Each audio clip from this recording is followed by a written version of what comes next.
Salam alaikum, bonsoir à tous, bienvenue dans ce nouveau podcast sur Etashkila spécial, et oui spécial Taraji Riyad et Tounsi, Espérance sportive de Tunis en français.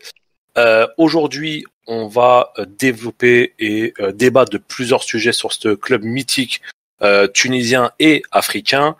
On va parler du mode économique, comment fonctionne le club, etc.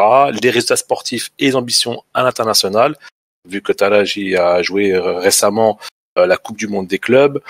Le mercato et l'amendement du quota des joueurs nord-africains, surtout au niveau de l'Algérie, la politique de formation des jeunes, l'avenir du coach et du staff technique et les forces, faiblesses, opportunités et menaces autour du club de Bebe Souiqa.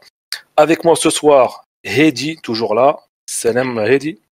Bonsoir à tout le monde, bonsoir Khaled, j'espère qu'on passera un agréable moment tous ensemble. Je te remercie Hedi. Sofiane, le clubiste de ce soir. Bonsoir à tous les auditeurs. J'annonce la couleur tout de suite. Direct. Bonsoir à tous les auditeurs de Tashkila et en espérant que ce podcast va vous plaire. Et aujourd'hui, on a un invité de marque, Slim Azabi, c'est bien ça? Slim Azabi, oui. Azabi, pardon. Vas-y, je te laisse te présenter rapidement. Bonsoir tout le monde, avant toute chose, et merci pour l'invitation. Ça me fait plaisir de participer à ce podcast spécial Taraji, Jamaïti. Slim Azabi, 40 ans, basé à Tunis. Je travaille dans le digital et je suis cofondateur du site Espérance de Tunis, qui traite de toute l'information liée à l'espérance, toute catégorie confondue. Mouchkam Koura, section senior. D'accord. Et Walid qui était là lors du dernier podcast qu'on a fait le 28 mai 2020. Bonsoir tout le monde. Alors Walid Helali, ravi d'être avec vous dans ce nouveau podcast. J'espère qu'il vous plaira. Je me présente pour ceux qui n'ont pas pu croiser mon chemin sur ce podcast. Walid Helali. Donc je suis un grand passionné de foot et récent contributeur à l'équipe Tashkila. Une grande passion pour le foot à l'échelle tunisienne, africaine, internationale. Et moi, ce que j'aime bien, c'est regarder le foot à travers les coachs, à travers l'aspect mental, l'aspect sportif, mais aussi l'aspect économique. J'ai beaucoup de respect pour les techniciens, les gens qui ont joué au foot au haut niveau. Je n'en fais pas partie, mais je leur voue un grand respect. Et vraiment un vrai plaisir d'être là avec vous pour débattre d'un grand club de football à l'échelle africaine, qui est l'Espérance sportive de Tunis. Et il a planté le décor, on est bien d'accord. Hein. C'est ça. Et il commence fort, Walid. Exactement. Ouais. D'ailleurs, on va commencer fort, comme tu l'as dit bien, comme tu le dis bien, Hedi. On va commencer tout de suite par le modèle économique de Taraji. Bien évidemment, le président est le président Medeb, un grand homme d'affaires tunisien, l'un des plus riches de Tunisie, qui dirige ce club, on va dire assez bien. Hedi, je te laisse commencer et ensuite Slim, tu enchaîneras. Justement, en fait, tout le monde, et on va dire toute la classe sportive en Tunisie savent aujourd'hui que la plus grande réussite de l'Espérance de Tunis depuis des années, d'ailleurs, elle est due aussi à cet homme d'affaires qui est Hamdi Medeb, qui est là depuis des années. Donc, je laisserai peut-être Slim et Walid nous donner un peu plus de détails sur la longévité de sa présidence à la tête de cette institution qui est l'Espérance de Tunis. Et après, le modèle économique, il est très basé sur la fortune de Hamdi Medeb, qui reste quand même, comme tu le disais très bien, c'est un homme d'affaires qui a beaucoup de sociétés, beaucoup d'entreprises en Tunisie, qui bénéficient aussi d'un très grand réseau national et international, et qui, je pense, qui travaille beaucoup pour l'image de l'Espérance de Tunis et qui participe à la réussite de ce club. Il y a aussi autre chose qui est importante sur le modèle économique de Taraji, c'est aussi le développement d'une image qui est quand même aussi mondiale, on va dire aujourd'hui, parce que l'Espérance de Tunis, l'image, elle dépasse les frontières de la Tunisie. Aujourd'hui, c'est un club qui participe à beaucoup de compétitions, soit continentales, soit mondiales, et toutes ces compétitions apportent beaucoup d'argent, on va dire, hein. Beaucoup d'argent, des sommes qui se compteraient peut-être avec des millions de dinars. Et voilà, enfin, c'est un modèle économique qui est basé sur euh, un homme d'affaires qui est là, qui s'est géré, qui s'est délégué et qui aussi sait mettre sa main à la poche. Et puis le développement d'un club voilà, sur la scène internationale qui apporte aussi beaucoup d'argent. Donc peut-être que plus tard, je laisserai messieurs les experts, Slim et Walid, nous donner un peu plus de détails sur le volet mercato et tout l'argent qui rentre dans les caisses du club. Exactement, le modèle économique est simple en fait. Enfin, pour l'Espérance, c'est Hamdi Meddeb qui dépense de l'argent. C'est principalement lui le pourvoyeur de fonds. Encore plus avec la période, je dirais 2010 jusqu'à 2018, avec ce qu'on a vécu comme impact de la révolution. Donc oui, c'est Hamdi Meddeb qui a mis la main à la poche.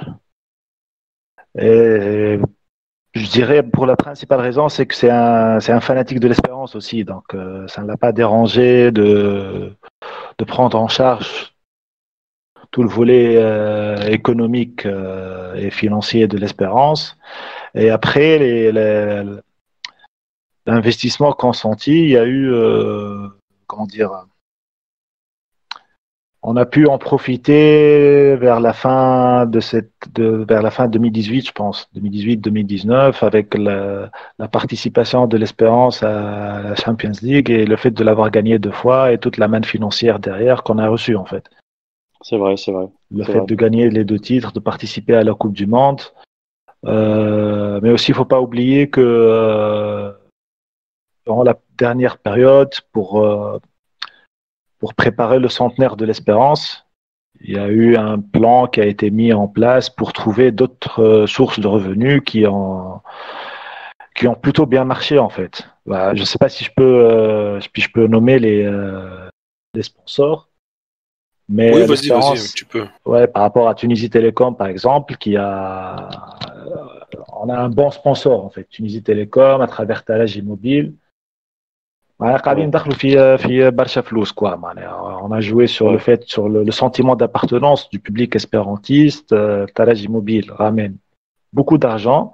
Il y a aussi tu sais pas, Slim, à titre de comparaison, puisqu'on a entendu des chiffres sur le contrat de sponsoring du club africain avec Ooredoo, je crois.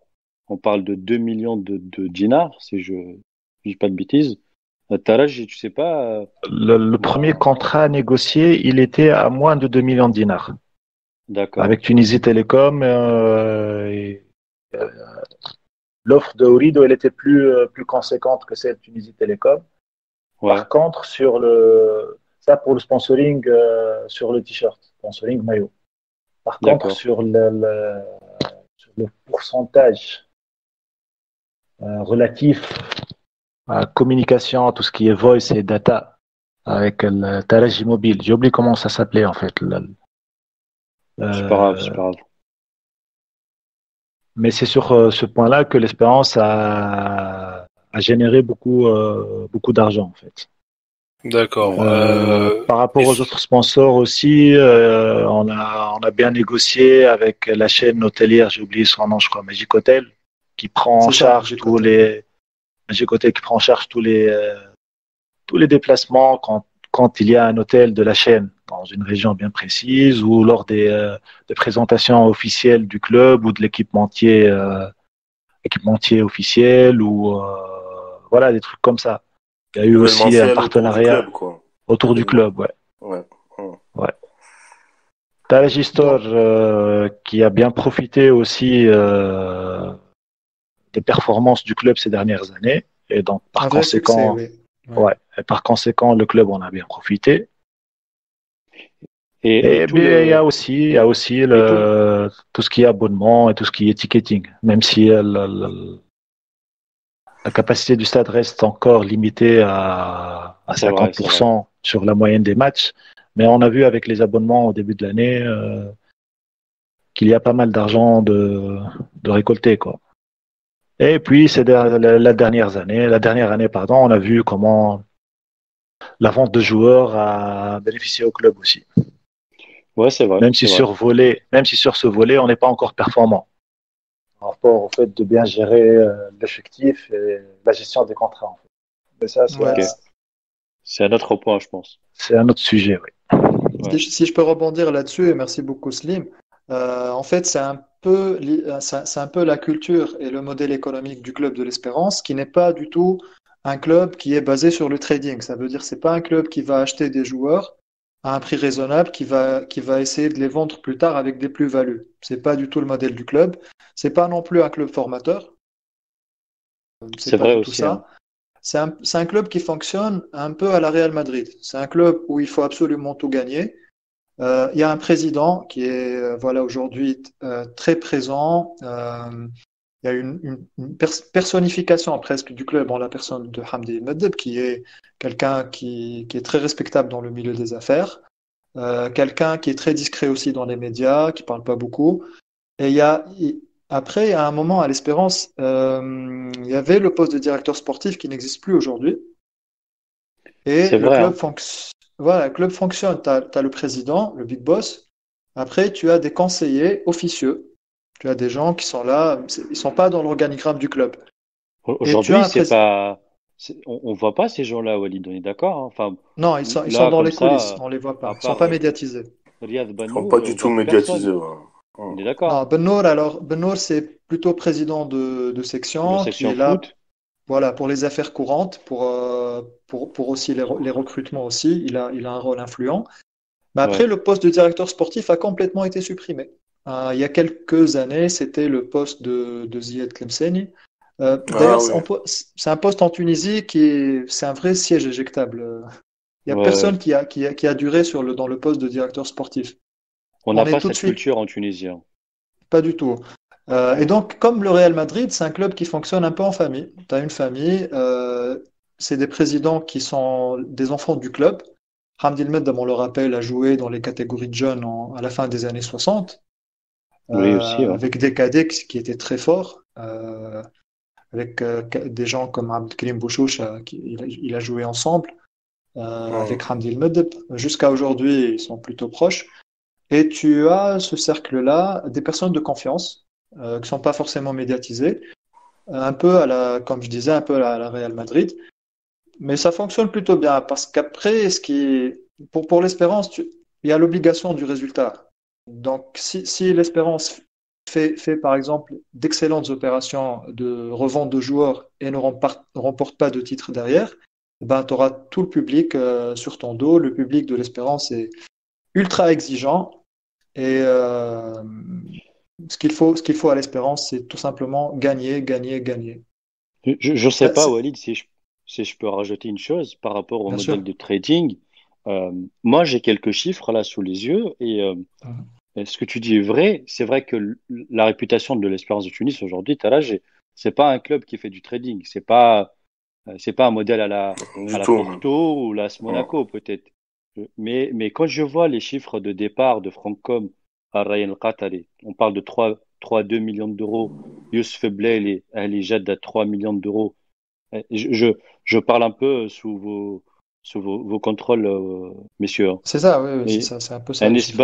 Anis Badri qui est parti récemment était Hadjad 700 000 euros à Aït Mejouini, ça fait au total 7 millions d'euros. 7 millions d'euros, c'est quand même 20 millions de dinars. Enfin, c'est quand même 20 millions de C'est dinars. énorme. C'est énorme. Oui, Je connais oui, pas le C'est énorme, budget, oui. je connais pas le budget total de l'Espérance, et ça, c'est peut-être qu'un jour je le saurai, On n'est pas sur du 15 millions pour le budget, Slim? Je d'euros. crois qu'on est dans 15 millions d'euros. 15 millions d'euros, ouais. Le budget Ouais, 15, Tartaraji. Ça ouais, fait 15, 45 15, 16, milliards. oui. 15, Ouais. 16, d'accord. Ok. On n'a pas encore les chiffres C'est, officiels. Ok. d'accord. Ça apporte quand même beaucoup de choses, hein. Je pense que deux, trois coups comme ça, l'Espérance, il rentabilise un peu Mais tous les moi, recrues et tout ça. et dis, moi, J'entends, Heidi, ce que j'ai tu dis. l'impression. Vas-y, Désolé, vas-y. juste je rebondis là-dessus. C'est plutôt un succès récent. D'habitude, l'Espérance, généralement, ne fait pas d'excellents coups financiers. Mais à la base, ces joueurs-là, Heidi, n'avaient pas été achetés pour être vendus. Ils avaient été C'est vrai. achetés pour les titres. Après, il y Ouais, a eu ouais, d'excellentes offres, des offres qui étaient vraiment difficiles à rejeter. Quand tu as 5 millions d'euros, 5 millions de dollars, c'est difficile. C'est quasi impossible à refuser. Le joueur, après, tu auras du mal à le retenir. Mais à la ouais. base, le recrutement n'était généralement avant ces ventes-là, je me rappelle pas d'un grand coup financier, hormis celui de Sec. Msekni. Ah Msekni, mais oui, ça remonte à tellement longtemps. c'est Hum. vrai, c'est vrai. Qui est Généralement, le record. l'Espérance, C'est qui est le record, ouais. ouais, mais l'Espérance, généralement, c'est pas l'équipe qui va vraiment acheter des joueurs Oui, pour les on revendre a après. profité des 2 dernières Champions League, en fait. C'est vrai Exactement. aussi. Je Par contre, pense. je pense que le club est en train de réfléchir à une nouvelle politique. On va peut-être en parler après par rapport au, euh, Au la recrutement, possible. peut-être. La Non, politique de formation. non, La pas la politique de formation. formation, mais le fait qu'on a permis aux joueurs algériens de jouer avec nous. Ah, les quotas Euh, des joueurs maghrébins, c'est voilà, ça? Mhm. voilà, c'est Ouais, ça. je pense qu'on en parlera plus tard. Mais en tout cas, c'est vrai que les deux thèmes se chevauchent un peu hein, avec le modèle économique. Mhm. Je pense que Sofiane voulait dire quelque chose. Hein. Pardon, Oui, Sofiane, désolé de t'avoir non, c'est pas interrompu. grave, t'inquiète.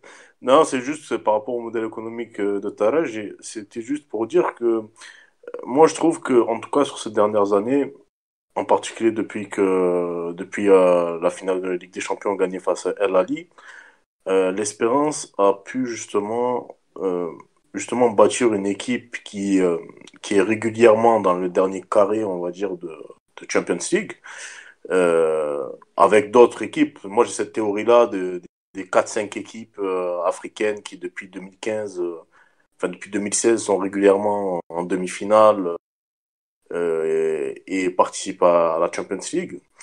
Et c'était juste pour dire que, justement, à travers la revente justement de ces joueurs, justement en Europe ou même, enfin quasiment tous, plutôt au Moyen-Orient, avec des offres assez conséquentes, l'Espérance a su se pérenniser justement au niveau économique, dans une situation où la Tunisie est dans une très grande crise financière, où justement le dinar par rapport à l'euro et au dollar est carrément en baisse totale, quoi. Et ça a permis En justement chute libre. à chute libre, voilà. Et ça a permis Ouais. justement au club Espérance de surnager, on va dire, économiquement par rapport à beaucoup d'autres concurrents, que ce soit en Tunisie, et justement à pouvoir rester au niveau de certains autres concurrents africains et permettre justement d'avoir des finances saines. Après, pour revenir à Hamdi Med, qui gère le club depuis maintenant quelques années, depuis 2008, il me semble. Donc, il a succédé à Aziz Zouir, si c'est bien ça, il me semble. Ouais, Euh, 2007-2008. voilà, donc j'avais entendu, moi aussi, quand tout à l'heure vous avez parlé des sponsors, on a omis de parler aussi du groupe d'hélice, donc la holding de Hamdi Med, qui quand Ouais. même apporte une somme d'argent assez conséquente au club omnisport de Taraj. Et aussi, c'était pour juste vous montrer que Hamdi Medeb avait aussi quand même un club de handball, il me semble, sur la Côte d'Azur, il me semble. J'avais entendu ça il y a quelques années. Est-ce que Slim pourra me confirmer ça ou pas? C'est-à-dire qu'il Euh, était propriétaire, c'est ça? il était président d'un club de handball sur la Côte d'Azur. D'accord. Il me semble, hein, je crois Ah, je le avoir. sais. Je le savais pas. Il me semble j'avais cru avoir vu ça. Donc j'ai recherché des infos sur ça. Et en tout cas, ça montre en tout cas que la bonne gestion, on va dire, ça symbolise la bonne gestion, je pense, de ce club. Et pour revenir à ce qu'a dit Eddie, c'est que ces conseillers, entre guillemets, comme a dit Walid tout à l'heure, ne sont pas du tout médiatisés. Ne sont pas du tout médiatisés. Et je pense que ces conseillers-là travaillent dans l'ombre et preuve du contraire, les résultats suivent. Donc ça veut dire Oui. qu'ils font du bon boulot. Je Voilà. suis d'accord, je suis d'accord. Et je vais aller un peu plus loin aussi. Peut-être qu'après, notre ami Khalid il veut conclure sur ça. Pour, je suis désolé, Walid, je contredis un peu ta thèse sur le trading. J'ai sous les yeux là les listes, enfin la liste des départs. Donc ça a porté à peu près dans les 7 millions d'euros, donc c'est l'équivalent de 20 millions de dinars tunisiens. Et la liste des arrivées, donc les recrues, hein, Mézienne, Benrit, Ben Saha, Chetty, Tougaï, Ben Hamoud et Ouattara, ça a coûté dans les 3 millions d'euros. Donc, on est voilà, sur 9 millions de dinars. Ce qui est fait que l'Espérance, cette année, a fait un excédent de 13 millions de dinars. On est Betoun, c'est 13 milliards, voilà, 13, voilà, enfin, que le il interprète comme il veut. C'est énorme, 13 millions de dinars sur un budget total. On parle de, voilà, entre 35 et 40 millions de dinars. Donc, ça fait, enfin, la rente ou l'excédent sur la balance des transferts de l'Espérance cette année, c'est peut-être une exception. Je suis d'accord avec toi. C'est pas vraiment le modèle économique qui, sur lequel l'Espérance est réputée depuis des années, mais ça apporte beaucoup, beaucoup, beaucoup d'argent. En tout cas, c'est une très belle manne financière qui laissera justement le club choisir les bons éléments et les payer pour justement investir sur le volet sportif. Voilà ce que Exactement, je voulais Heidi. En dire. fait, je voulais, je te rejoins, il n'y a pas de souci, on peut ne pas être d'accord sur certains points.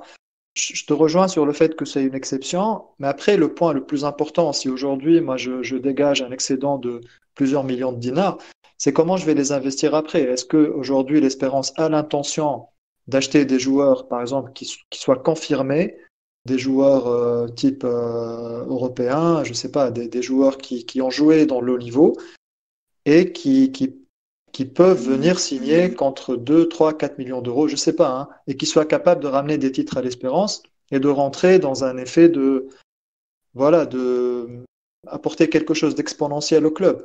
Aujourd'hui, c'est vrai qu'il y a une grande valeur, on va dire une grande plus-value, mais après, derrière, sportivement, on a ressenti quand même, on a ressenti à l'Espérance, la sortie de Blayley s'est fait ressentir, la sortie de Badri s'est fait ressentir. Donc, derrière, s'il n'y a pas de titre, cette plus-value, pour le public de l'Espérance, ça n'aura vraiment aucun sens.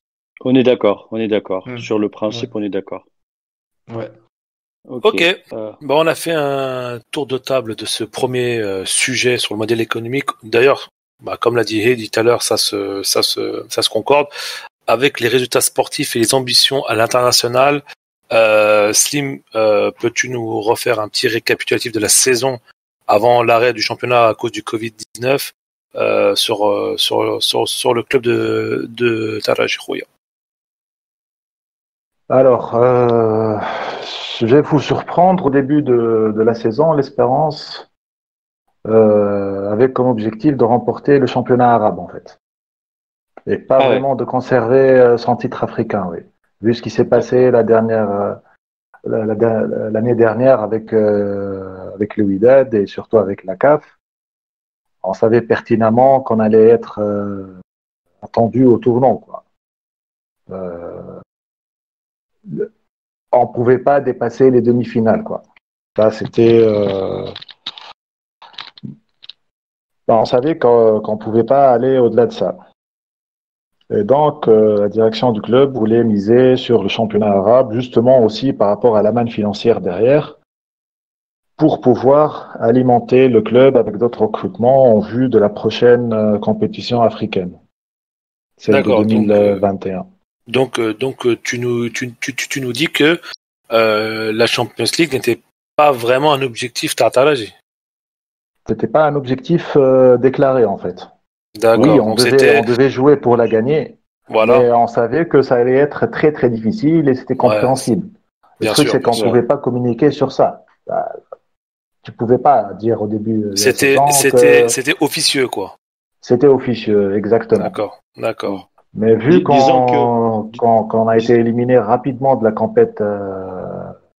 compétition arabe et que ensuite le groupe a commencé à prendre forme, on a enchaîné quelques bons résultats, même si c'était un peu poussif sur les matchs de poule à Tunis, mais on s'est retrouvé en quart de finale et Bon, sur le coup, le tirage au sort, on s'est dit qu'on avait chopé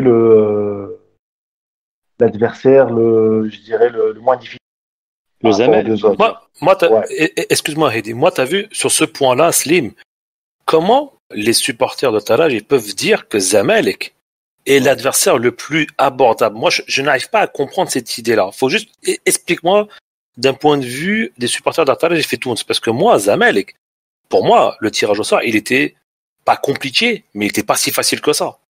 Zamalek, c'est un gros morceau.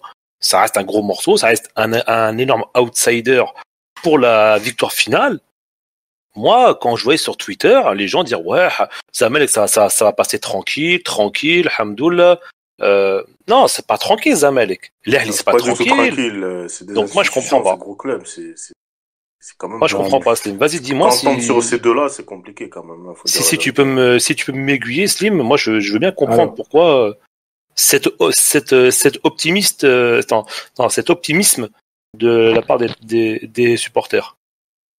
On voulait en fait éviter le Wydad, vu ce qui s'est passé justement avec eux l'année dernière, pour éviter toute, comment dire ça, Toute tension. toute Ouais, tension, toute pression à gérer. Et, on s'est dit que si on tombait sur le Wydad, on était à coup sûr éliminé, quoi. oui, parce qu'il y Que avait la toute CAF allait nous l'histoire. faire un truc, voilà. C'est ça. Et pour l'autre équipe, j'ai oublié, c'était le Mazembe ou l'Ahli. On avait évité. L'Ahli, il y avait Il y avait l'Ahli, Sundowns aussi. Il y avait il y avait Sundowns. l'Ahli, il y avait Wydad, il y avait le Wydad, il y Raja, avait. Mazembe. Il y avait Raja aussi. Non, Il y avait les deux. Rajé, on était dans le même groupe. Oui, Dans le même c'est pas groupe, possible. oui. C'est pas possible, ouais. Ah, Je crois que c'était avant le l'Ahli. tirage. Je crois que C'était l'Ahli a l'Ahli qui terminé était deuxième. avec Oui. l'étoile, oui. Ouais. L'étoile a C'est terminé ça. premier. Et voilà, L'Ahli deuxième. on a préféré éviter l'Ahli vu l'historique aussi qu'on a avec eux. Et que l'Ahli a plus d'expérience.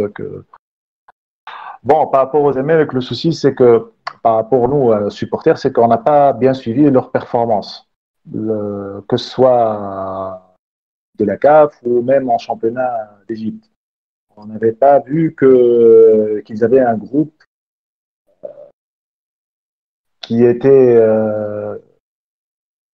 qui jouait ensemble depuis plus d'un an, je crois. 1 an et demi, 2 ans. Et ils avaient enchaîné pas mal de résultats positifs. Mais, D'accord. Non, mais après, on sait que l'entraîneur pourquoi on a préféré Zamalek, c'est principalement pour éviter toute pression et avec le Wydad. pression avec le Wydad et même avec l'Ahli et le fait d'éviter aussi que la CAF nous fasse un truc, Après, quoi. après, c'est vrai que sur le papier, le Zamalek, ça reste, entre parenthèses, ça sera peut-être un adversaire abordable pour l'Espérance du Tunis qui sortait quand même d'une phase de groupe comme leader. Zamalek, faut pas oublier qu'à un moment, il y avait un petit flottement avec le départ de leur entraîneur. J'ai oublié son nom et l'arrivée de Carteran, je crois. Et puis de temps en temps, il faut pas oublier que l'Espérance du Tunis, le message qu'il faut passer à l'époque, c'est qu'on n'a pas peur de Zamalek, qu'on va aborder le match justement pour se qualifier. Et voilà, enfin, peut-être que on s'est enflammé un peu. On est aussi D'ailleurs, tombé dans la d'ailleurs, Heidi, facilité. excuse-moi de te couper. D'ailleurs, Heidi, Vas-y. excuse-moi de te couper. La finale de la Super Coupe d'Afrique, c'était avant ou après le quart de finale de Champions League? C'était Bah, avant. demande à avant. Walid. Demande à Walid. Et, C'était avant. Moi, C'était ça avant, me- oui. Ouais, à D'accord. part les matchs, moi j'ai une réflexion en fait. Je sais pas si c'est une bonne idée, une si bonne idée que ça, de se dire, moi je commence la saison et je sais que la CAF va m'attendre au tournant, donc je vais prioriser la Champions League arabe. Parce qu'on a vu, in fine, en fin de compte, on a vu que l'Espérance a perdu contre le Zamalek en ayant toutes les cartes en main et elle a perdu du point de vue football. Il s'est rien passé. Ils ont perdu Donc le fait de... deux matchs. Il y a deux matchs, la finale et le quart de finale. Enfin, la Non, finale de Super Coupe et Non. et ce quart de finale. Donc, il y a un bilan assez négatif contre Zamalek. Je parle de la Champions League. Oui, je sais. Ouais, voilà. Il y Je a sais, eu je sais. un impact psychologique de la Super Coupe. Même si l'Espérance au match aller avait très bien commencé son match, Tout le monde pensait que le match était plié. Après, il y a un retournement de situation, des erreurs, on va dire, voilà, des erreurs un peu bêtes, entre guillemets. Et au match retour, c'est un non-match. L'Espérance gagne 1-0, mais ne passe pas. Après, moi, je me rappelle l'été, tout l'entourage de l'Espérance. Et comme vient de le dire Slim maintenant, l'objectif annoncé, ce n'était pas la Champions League parce que la CAF aurait fait ceci, cela. Donc, ça rentre, pour moi, à mon point de vue, c'est comment je prépare mes compétitions, mais aussi mentalement, parce que le chapitre, c'est les ambitions à l'international. J'ai eu un peu la chance de voir l'Espérance jouer à la Coupe du Monde 2018 contre l'Ain. On a vu vraiment, on a vu une équipe qui n'était pas bien préparée. C'était pas l'équipe mentalement prête et la délégation n'était pas en mode. T'étais au stade, Voilà. Walid? Ouais, j'ai eu la chance d'aller au stade et Ah, j'étais d'accord. tout près. J'étais en train de suivre les échauffements et en face des échauffements de l'Ain, je peux vous dire, il n'y avait pas photo.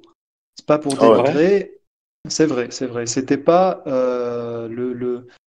le sérieux attendu d'une équipe qui allait jouer la Coupe du Monde. Maintenant, la Coupe du Monde d'après, Walid, celle du. Ouais. Walid, je sais pas si tu te rappelles, juste avant le match, Samah Derberi qui était au micro, je crois, je sais plus, non, l'émission là sur Tesra Sport, voilà, au micro de Tesra Sport, et il y avait une sorte de reportage et tout sur justement la préparation de l'Espérance avant le match contre El Ain, et qui disait comme quoi, grosso modo, que les terrains de cadets en fait qu'il y avait aux Émirats Arabes Unis, c'était même dans les rêves les plus fous en fait, c'était pas les terrains des professionnels en Tunisie.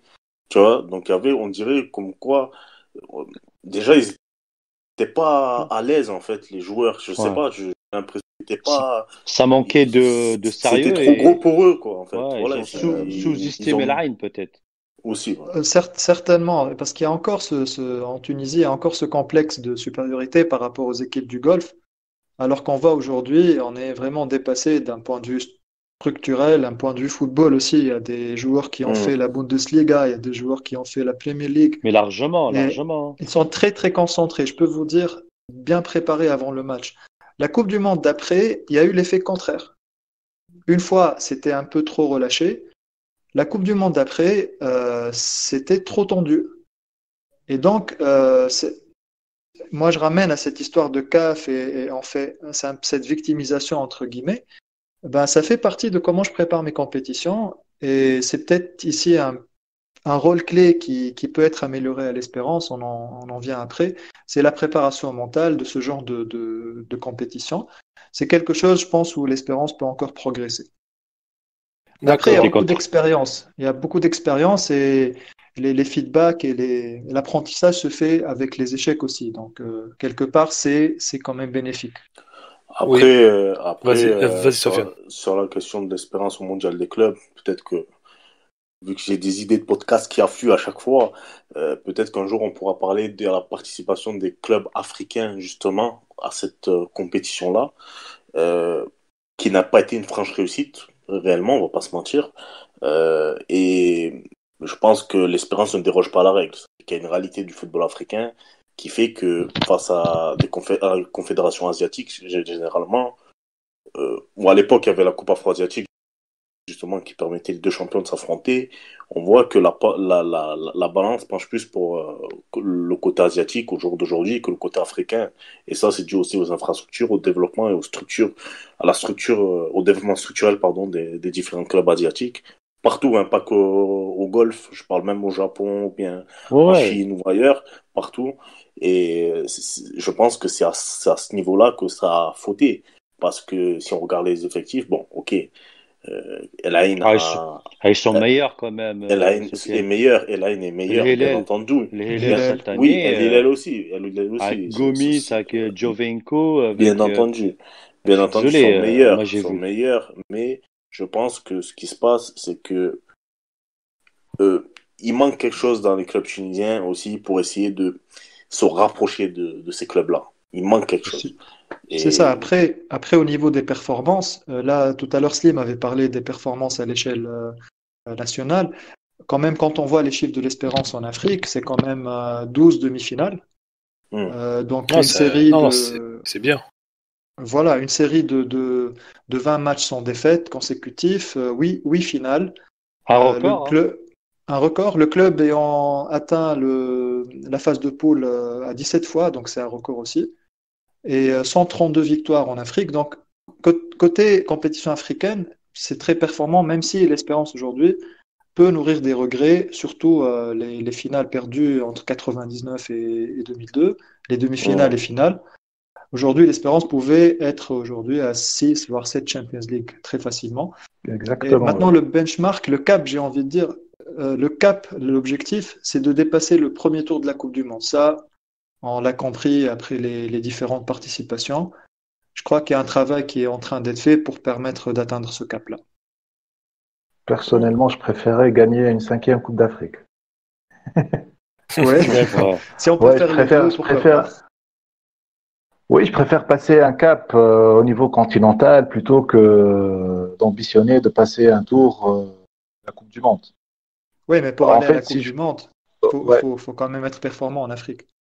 ouais. En fait, je voulais juste rajouter un truc, c'est par rapport aux résultats sportifs de l'Espérance. Si on prend les 10 dernières années, l'Espérance, elle a gagné 3 Champions League avec 2 finales de perdues. Et je vais faire un peu le lien avec ce qu'on avait parlé au début par rapport au modèle économique sur les 10 dernières années aussi. On voit aussi que on peut en conclure que le modèle économique de l'Espérance est performant et que derrière, les résultats sportifs, ils ont suivi. Maintenant, je sais que l'Espérance est plutôt Hamdi Medbi, il raisonne sur des projets de 3 à 4 ans. Donc là, Ouais, sur l'Espérance, le long terme, quoi. ouais, Non, c'est du moyen plutôt. l'Espérance vient Moyen. de, ouais, moyen terme, on va dire, ouais. L'Espérance vient de clore un cycle avec les 2 Champions League de gagner, les différents départs. Là, elle ouvre un nouveau chapitre. Et voilà, cette année-là, on va dire que c'est une année de transition et on va voir avec les prochains mercato. Euh, et le prochain titre, je pense que l'Espérance est bien partie pour gagner le 130e championnat.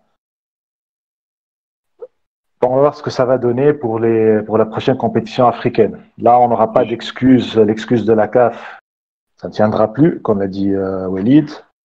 Et on va voir par rapport au mercato, par rapport aux différents joueurs à recruter, par rapport au poste où on a quelques D- faiblesses, quoi.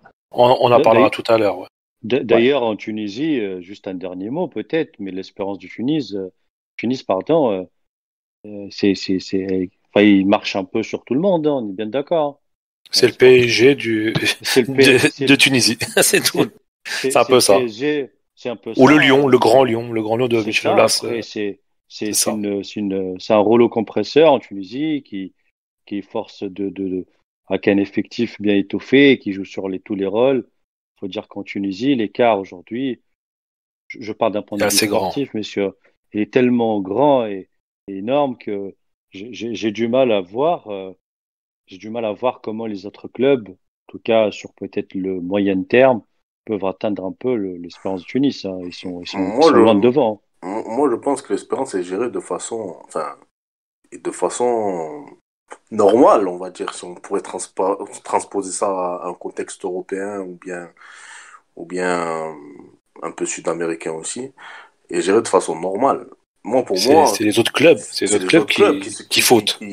qui fautent totalement. Mhm. Je pense que, Oui. bon, on va pas rentrer, on en a déjà parlé dans d'autres podcasts, mais quand on voit que tes joueurs ne sont pas payés et que, par exemple, il y a des interviews de joueurs d'autres clubs hors Espérance qui disent, oui, mais moi, j'ai des amis à moi, des collègues à moi, entre guillemets, qui jouent à l'Espérance, que je côtoie en sélection, que j'ai côtoyé en sélection jeune, que je côtoie en sélection, qui me disent comme quoi ils ont leur salaire tous les 15 du mois ou tous les 5 du mois. Bon, bref, vous avez compris ce que je voulais dire.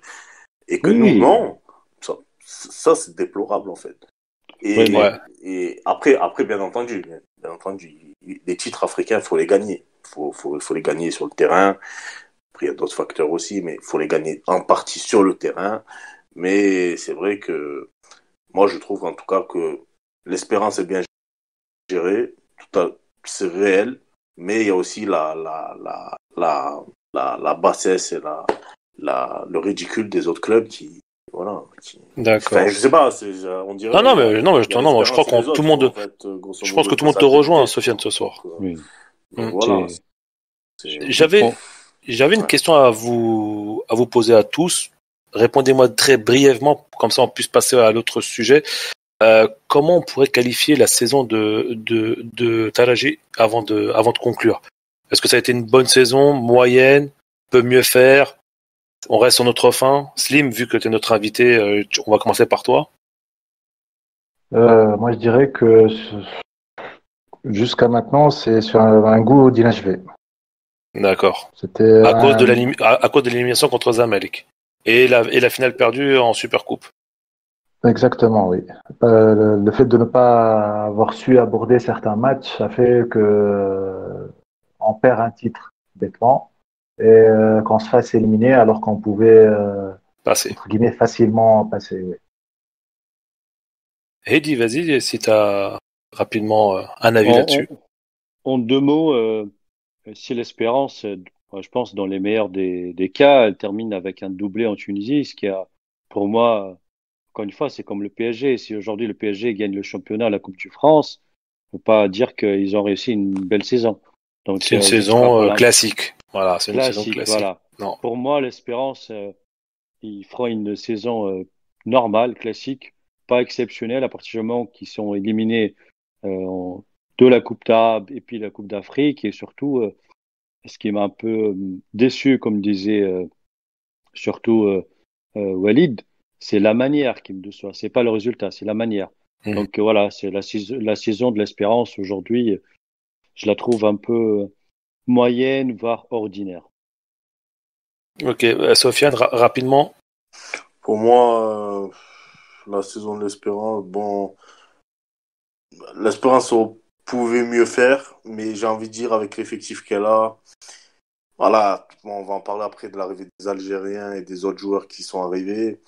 Pour moi, il y a des joueurs qui n'ont pas le niveau d'une Champions League ou d'une CAF Cup. On a beau me dire ce qu'on veut, l'école algérienne, etc. Oui, c'est très très bien, bien entendu. Ce sont des joueurs que j'aime voir jouer, mais ce ne sont pas des joueurs qui ont le niveau pour gagner une Champions Ils sont League pas ou une encore CAF Cup. aguerris, quoi. Ils Pas ne sont encore pas aguerris. aguerris. Il faudra Pas encore. attendre, Pas encore. quelques temps. Il faudra attendre quelques temps avant de les voir soulever un trophée africain. Parfait. Donc, Parfait. Walid, pour conclure, et on passe au mercato d'ailleurs. Pour moi, c'est une sensation de gâchis, entre guillemets, mais je mets du bémol. J'accorde les circonstances atténuantes, puisque c'est une équipe en transition. Même Je le te style de jeu remercie. Je te remercie parce que je te rejoins complètement. voilà. Parce que après, c'est des joueurs qui ont changé. Le style de jeu a complètement changé aussi, Oui. avec un style plus basé sur l'attaque placée, on a vu du beau jeu en début de saison, et il y a eu beaucoup d'ambition sur le plan africain et arabe. Après, les résultats n'ont pas suivi et les choses ont semblé comme ça s'échapper des mains du staff technique. Euh, Après, je veux bien avoir la suite avec cet effectif-là, mais globalement, pour moi, il y a eu quand même un peu de gâchis sur notamment le trophée Supercoupe et le quart de finale contre Zamalek. Parfait, Walid. Parfait. Bah d'ailleurs, on va parler du mercato, hein, vu que c'est un sujet qui s'emboîte aussi. Hein. De toute façon, tout s'emboîte. Hein. Mercato, politique, formation des jeunes, etc. On va parler du coach dans quelques minutes. Donc le mercato, comme vous le savez, il y aura un impact sur l'amendement de la FTF qui va imposer qu'il y ait 5 joueurs tunisiens dans une équipe du championnat tunisien. Et comme on sait que Talaj joue beaucoup avec beaucoup de joueurs algériens qui sont considérés comme tunisiens à l'heure actuelle, c'est un projet de loi qui va être débattu très prochainement. Heidi, je commence avec toi vu que tu maîtrises le sujet. Et après, je vous laisse vous enchaîner entre vous. Vas-y, Heidi. C'est vrai que c'est un sujet qui est très sensible par rapport à cette histoire des joueurs maghrébins qui sont considérés comme tunisiens. J'en ai écrit même un petit papier que j'avais partagé avec nos confrères de DZ Foot sur le sujet. Et quand je l'avais fait, je crois il y avait quelques mois, j'étais un peu étonné par la réaction des Algériens, enfin de nos amis algériens, Ouais, ils le Vous prennent comprenez? mal. Hein. Il y a même Exactement. il y a même la fédération algérienne qui va faire une action. Je crois, j'ai vu ça très rapidement il y a 2 jours. C'est ça, oui, c'est ça, oui. Donc, la réaction des Algériens, et je la comprends. Enfin, moi, je peux la comprendre, hein, c'est que Oui, aujourd'hui, parce que ça appauvrit leur championnat. Forcément, leurs meilleurs joueurs partent en Tunisie. Donc c'est ça. voilà, il Et y a un manque à donc, gagner quelque part. Sachant que quelque part, et en plus, leur championnat, depuis 2 3 ans, sort quand même pas mal de joueurs et que le but de la fédération, c'est de les exporter en Europe. Donc, ouais. voilà, Après, après, bon, c'est Sofiane, c'est les exporter en Europe, mais on voit il y a quand c'est même le but, le, hein. C'est le, le le but. modèle. Boudaoui, Attal, Sebaini, Oui, etc. c'est vrai. Après, Le joueur algérien a une certaine cote maintenant, actuellement pour l'Europe. Hein. Chose On qu'il sait ouais, que n'avait pas il y c'est a 10 ans. Hein. ouais, ouais, Non, oui. bah, ils viennent de Je très crois que loin. la Hein. victoire à la CAN a dû plus que ça même, appuyer Khaled, cette tendance. ça mérite, comme disait notre ami Sofiane, un podcast, euh, le Parado, tu sais, avec leur formation de, de notre grand formateur français, que j'ai oublié son nom, Serge qui Guillou. a, Guillaume, voilà, qui a fait tout ça. Donc Jean-Marc Guillou, aujourd'hui, pardon. Jean-Marc Guillou, Guillaume, Jean-Marc oui. Guillaume, qui a Jean-Marc travaillé en Serge, Guillaume, c'est le c'est Jugoslavie. ça. réalisateur. Serge, c'est le Et, réalisateur. Pardon. d'ailleurs, c'est un volet que enfin, on peut éventuellement évoquer sur le volet, enfin, sur la partie qui concerne la formation à l'Espérance du Tunis et même en Tunisie. Enfin, peu importe. Donc, je reviens un peu sur le mercato. Donc, ce quota de joueurs algériens qui en a vraiment fait profiter l'Espérance du Tunis avec beaucoup d'excellents éléments. Il ne faut pas l'oublier. Abderraouf Belaïli. Benrit, Abderraouf Benrit, oui, Bela, il est un peu plus avant. Enfin, Bela, Mm. c'est quand même sa deuxième expérience avec l'Espérance du Oui, Tunis. ah oui, il fait partie, il est revenu. C'est un joueur qui a quand même fait ses preuves. C'est un joueur qui est devenu international grâce à l'Espérance du Tunis. Il ne faut pas l'oublier. Et c'est un joueur qui a gagné beaucoup de trophées en Afrique grâce à l'Espérance du Tunis. On est Donc, le fiers de modèle, ça. On est fiers. c'est ça, oui, mais le modèle algérien à l'Espérance du Tunis, il a fait ses preuves avec Youssouf Blay. Et je pense que la réussite de Youssouf Blay, elle a peut-être donné des idées aux recruteurs de l'Espérance du Tunis. Exactement. Donc, Exactement. ils ont pris Abdelouf Benrit, ils ont pris Bedran, et ils ont pris Bilal Ben Saha. Moi, Tougaï, je les Tougaï ai. qui est un grand espoir Ouais. en Mais, Algérie. mais, mais, Le problème, le problème, je pense que ça commence à grincer des dents pour nos chers amis algériens, c'est par rapport à Tougaï. Parce que moi, j'ai vu Oui, sur Twitter, c'est par rapport à Tougaï que ça commence à changer la donne. Parce que des joueurs comme oui. Benrit, pardon, Badran, etc., bon, ce sont des joueurs, ok, qui ont une certaine expérience dans le championnat algérien, etc., mais ce ne sont pas des joueurs qui vont toquer à la porte de la sélection algérienne ou qui sont des prospects à en devenir, voilà, Ils c'est pas sont des pas Boudaoui mauvais, ou des Attal. attention. Non, ils sont très bons, Attention, j'ai ils pas sont dit pas le mauvais. contraire. Mais ce ne sont pas des Boudaoui ou des Attal, c'est-à-dire qu'ils n'ont pas le potentiel énorme que peut avoir même Tougaï. C'est-à-dire que, à travers ça, je pense que les Algériens, je pense que pour eux, Oui. vendre Tougaï, l'amener en Europe, c'est pour eux le fait aussi de casser un peu Ouais, c'est vrai, c'est vrai. comment dire, la vision aussi, la complexité qu'ont certains aussi Algériens de la diaspora vis-à-vis des joueurs locaux. Parce que il y a beaucoup de joueurs, de supporters, pardon, des Verts, donc d'Al Khadra, des Fennecs, qui ont une certaine réticence aux joueurs locaux, chose qui a changé en 2019 avec l'arrivée justement de Belali et Bounjer dans le 11, qui ont permis Mais, justement mais Sofiane, la à question que l'Algérie de je gagner me la CAN. pose, Oui. mais la question que je me pose et que je vais peut-être poser la Slim, qui connaît très bien Mm. l'équipe parce qu'il est proche un peu de ce qui se passe au parc B. Euh, pourquoi tous ces choix, enfin, pourquoi l'équipe de l'Espérance aujourd'hui, sur le 11 titulaire, on voit pratiquement 6 ou 7 joueurs algériens avec Hamdelouni, qui est aussi, qui est un international libyen, qui est excellent d'ailleurs. Et du coup, on voit qu'aujourd'hui, l'Espérance de Tunis, qui est depuis des années et des années, qui était un peu le premier fournisseur de joueurs internationaux tunisiens à l'équipe nationale, les Aigles de Carthage, aujourd'hui, Mouaz Ben Cherifi et peut-être un peu, comme il s'appelle, le petit jeune, là, milieu de terrain, Ben Ramadan. euh, ouais, là, Ben Ben Ramadan, ouais. Ramadan. Ouais, à part Ben Ramadan, il n'y a plus d'internationaux tunisiens aujourd'hui à l'Espérance. à part Je dis pas Khenissi de encore bêtises. qui est là, Et encore, encore, et encore. T'as Chameau, Ouattara, mais bon, Chameau, de temps en temps, non, il est non, là, mais des fois, il non, est mais pas non. là. Khal, Khal. On peut pas le citer, Chamou, dans son... Khenesi, il est passé derrière Ouattara. Donc, Oui, oui, clairement. je sais pas, moi, Slim ou Walid. Enfin, Non, mais on est d'accord. Il Ouais, y en a, il y en a c'est quoi ces encore choix? quelques internationaux, oui, mais c'est vrai que c'est bon après les départs ça se compte sur les doigts d'une main maintenant. ouais, pas comme l'année dernière. Bah, vu les départs de Chaleli, de Badri, Ben Mohamed. oui, c'est vrai qu'il y a moins d'internationaux.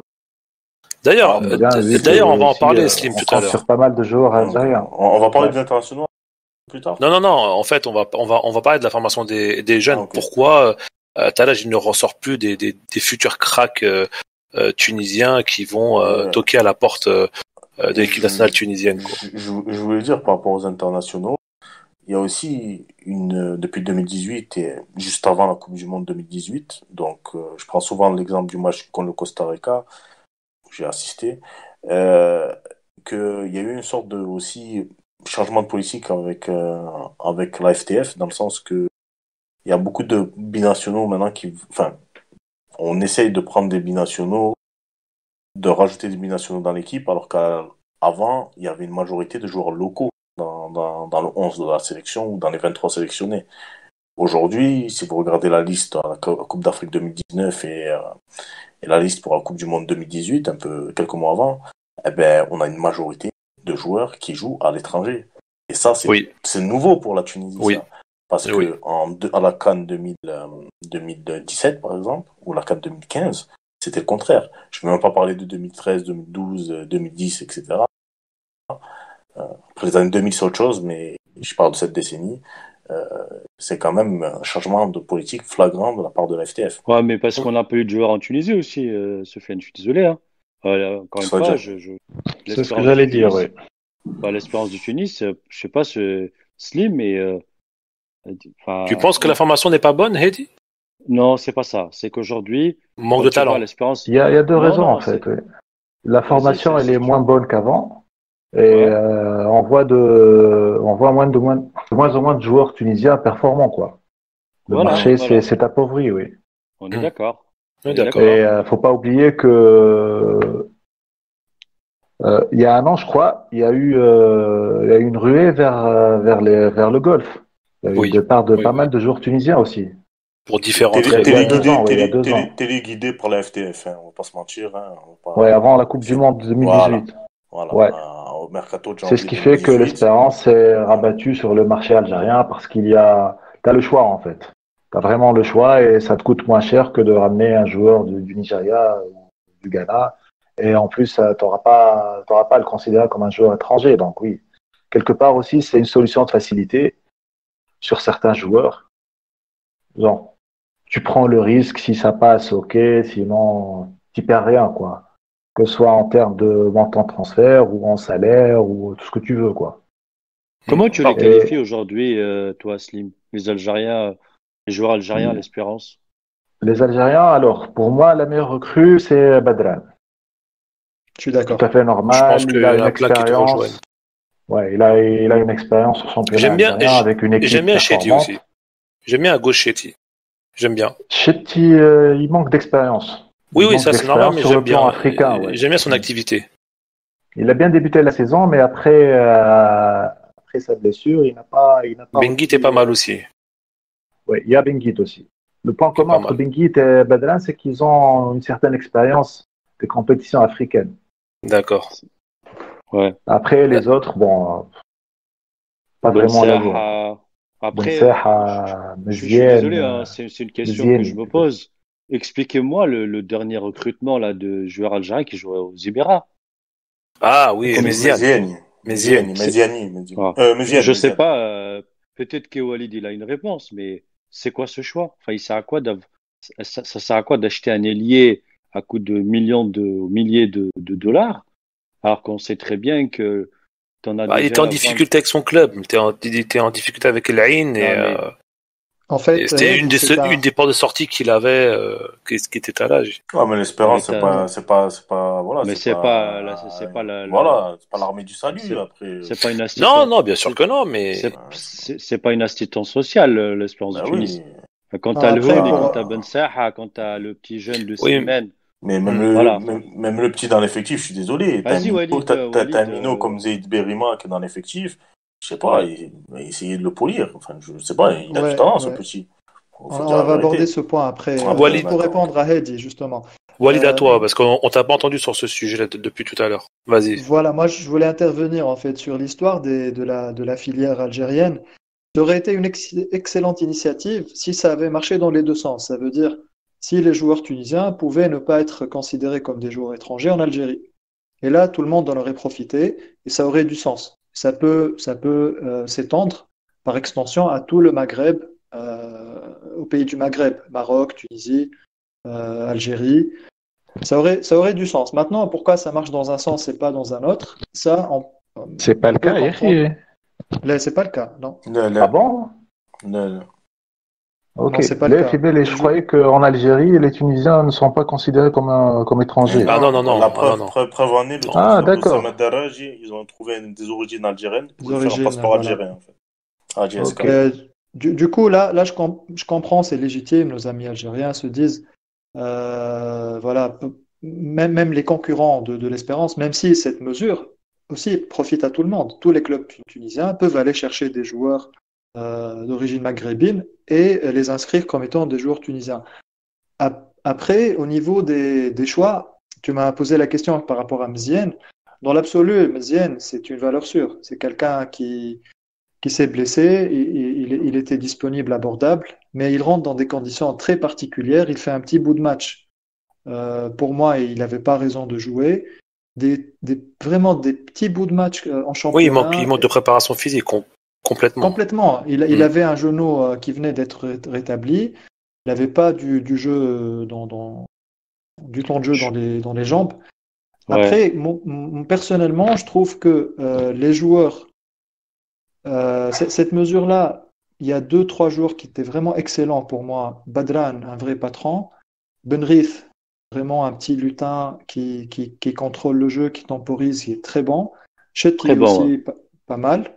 Après, Tougaï, c'est un élément d'avenir. On l'a pas encore vu jouer, mais c'est quelqu'un de sobre. Apparemment, c'est quelqu'un qui, de par son statut de capitaine d'équipe olympique, voilà, si C'est ça ce qu'on parle dit pour sur lui. lui, en tout cas. Ouais, Ça reste à C'est ça. prouver. Mais les autres, vraiment, il sera Benser, une pour surprise moi, à la banane. oui, c'est fort possible. Ouais. Après, les autres, C'est pas un c'est un jeu de peu mots, des. Slim, hein. Non, non. À la Yaya Banana, ouais. Après, j'ai l'impression que les autres achats, c'était des achats compulsifs. C'est comme quand toi, tu trouves des soldes, tu achètes un peu n'importe quoi et tu Oui, c'est achètes des vrai, choses que c'est tu vrai. vas pas porter par la suite. Exactement. Euh, D'ailleurs, Walid, vu que je te tiens, maintenant que la règle risque de changer pour notre championnat, euh, quel va être l'impact pour l'Espérance, pour le mercato, vu qu'on en a déjà parlé avec Hedi et Sofiane, qui étaient là lors du premier podcast avec Mathloussi, Kishirida et Mohamed Dalagir. Bon, Mohamed Dalagir, c'est plus une rumeur. Vu que maintenant Taraj cible vraiment des Tunisiens, vu qu'il voit que le vent est en train de tourner vis-à-vis de ces règles. Exactement. Là, cette mesure va remettre en question un peu les plans de recrutement de l'Espérance. Encore une fois, l'Espérance, elle a des traditions en Afrique du Nord et en Algérie. L'Espérance a toujours bien recruté en Algérie. C'est un peu le Real Madrid qui va recruter au Brésil, par exemple. Ah ouais, L'Espérance n'a pas un très bon réseau en Afrique subsaharienne. Elle n'a pas le réseau du club sportif Sfaxien. Elle n'a pas le réseau, même l'US Monastir. L'US Monastir qui ramène d'excellents éléments. Koulibaly a été recruté d'abord par l'US Monastir, C'est l'USM. l'un Mhm. des points faibles de la gestion de l'effectif de l'Espérance actuellement. Ouais. Après, Ouais. l'Espérance, tu dis qu'ils savent, bah, qu'ils ont un réseau un peu limité Des en traditions, on va subsaharienne. dire.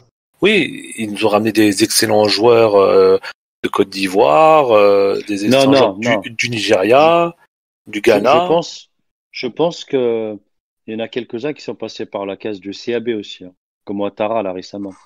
Ah, mais D'accord, oui, oui, il y oui, a oui. beaucoup de joueurs, il CAB. y a beaucoup de joueurs d'Afrique Non, subsaharienne qui mais ont potentiellement aimé l'Espérance.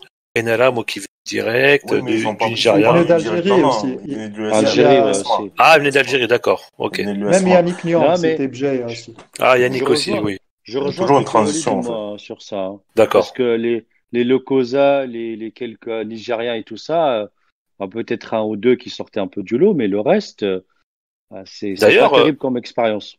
D'ailleurs, Heidi, tu parles de Lokosa, apparemment, lui, il ne sera pas retenu, Slim. J'ai vu qu'il y avait 3 joueurs qui n'allaient pas être retenus pour la prochaine saison. Justement, tu posais Méziane la aussi. question, Khaled, par rapport à l'impact sur le mercato.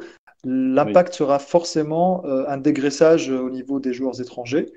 Et les premiers à en faire les frais, ce sera, d'après nos infos, le Koza et Taïb Mziani, qui n'a jamais su s'imposer à l'Espérance. D'après les C'est infos dommage, que j'ai, Ouais. je laisse Slim confirmer, mais c'est l'info que j'ai aujourd'hui. Oui, il y a de D'accord. fortes chances, il y a de fortes chances qu'on va sacrifier ces 2 joueurs. Mhm. D'un autre côté, on n'a plus beaucoup de choix. Eh ben, c'est- Mais Après, il y a- Méziane qui n'est plus dans les plans de Mohamed Chabé. Oui, bien. Ouais. Après, malheureusement, il n'a Depuis pas eu plus d'un an vraiment aussi. la chance de. Ouais, il a vraiment pas eu vraiment la chance de se montrer, vu qu'on en parlait au début de sa blessure au genou, et on sait qu'une blessure au genou, c'est très très compliqué à guérir. Juste, Donc, Khaled, je précise, parce qu'il y a vas-y, il y a Walid. deux noms qui se ressemblent un peu. Oui. Il y a Meziani, ce Taïb Meziani, le jeune qui venait Oui. du Paradou, qui a fait un petit passage à Strasbourg. C'est celui-là qui devrait faire les frais. Abdelrahman D'accord. Mez- Le Havre, Walid. Le Havre. Le Havre. Au Havre, pardon, désolé, au Havre, ouais. En Lituanie Ah, après. Après, il est Un allé en passage Ouais, Lituanie. éclair. c'est ça. Par contre, lui, c'est Taïb Meziani, mais Abdelrahman Abdelrahman. Meziane, on ne peut pas encore l'évaluer, on ne sait pas s'il va partir, il va rester, c'est un gros salaire, c'est un gros recrutement, et Ouais. comme tu as dit, on n'a pas pu encore l'évaluer. D'accord. Bon, je Parfait. pense pas qu'il va partir. Moi non D'ailleurs, Je Parfait. pense pas non qu'il plus. va partir. ju- Mais juste il une a joué quelques question. bouts de match. Ouais, Vas-y, Slim, Heidi. vas-y. Dans le même sens, Walid, au niveau de la défense, on parlait du flanc droit, où pour l'Espérance, il cherchait un peu à renforcer, peut-être, ou remplacer le partant Samah Delbel. Mais dans l'axe, il y a des pistes parce que là, aujourd'hui, tu as quand même un joueur qui est plus ou moins fiable, qui est Mohamed Ali Yacoub, et encore. Dawed, je ne sais pas trop Qui est si en on peut partance encore, apparemment pour si on peut les Pays compter du encore lui Golfe. sur l'avenir. Et Khalil Chamem qui dépanne pas mal dans l'axe. C'est quoi la politique à ton avis? C'est quoi? C'est Tougaï ou ils vont peut-être Alors, recruter un défenseur central? pour moi, la paire Badran et Yacoubi a donné satisfaction, c'est une paire très rodée. Badran montre beaucoup de caractère, Yacoubi beaucoup plus en retenue, avec une qualité technique qui est pas mal. Maintenant, il faut qu'il montre un peu plus de leadership. Yacoubi, c'est un avis personnel, hein. Il a un body language. Quand tu le vois, c'est pas quelqu'un qui rassure tout de suite. Mais après, quand il est bien concentré dans son match, comme la finale contre l'Ahli, il te sort des matchs sans faute. Pour moi, cette paire-là, elle tiendrait la route avec Tougaï qui rentrerait de temps en temps. Après, je ne sais pas s'il y a des pistes tunisiennes peut-être, mais il n'y a pas des noms qui filtrent pour le moment. De toute façon, on en reviendra sur le mercato de Taraj dans les prochains podcasts. Parfait, messieurs, parfait. Et d'ailleurs, on va enchaîner tout de suite avec la politique de formation des jeunes. Voilà, on en a parlé il y a quelques minutes de ça. On va s'y attarder un petit peu. Slim, j'aimerais avoir ton avis sur la politique de formation des jeunes de Taraj. Alors, comme l'a dit Walid au début, c'est vrai que l'Espérance n'est plus le club qui crée des joueurs, comme lors des années 80, voire des années 90. Il faut attendre 5, 6 ans, voire 7 ans pour voir émerger 1, 2 ou 3 joueurs. Il y a beaucoup de problèmes sur ce volet-là.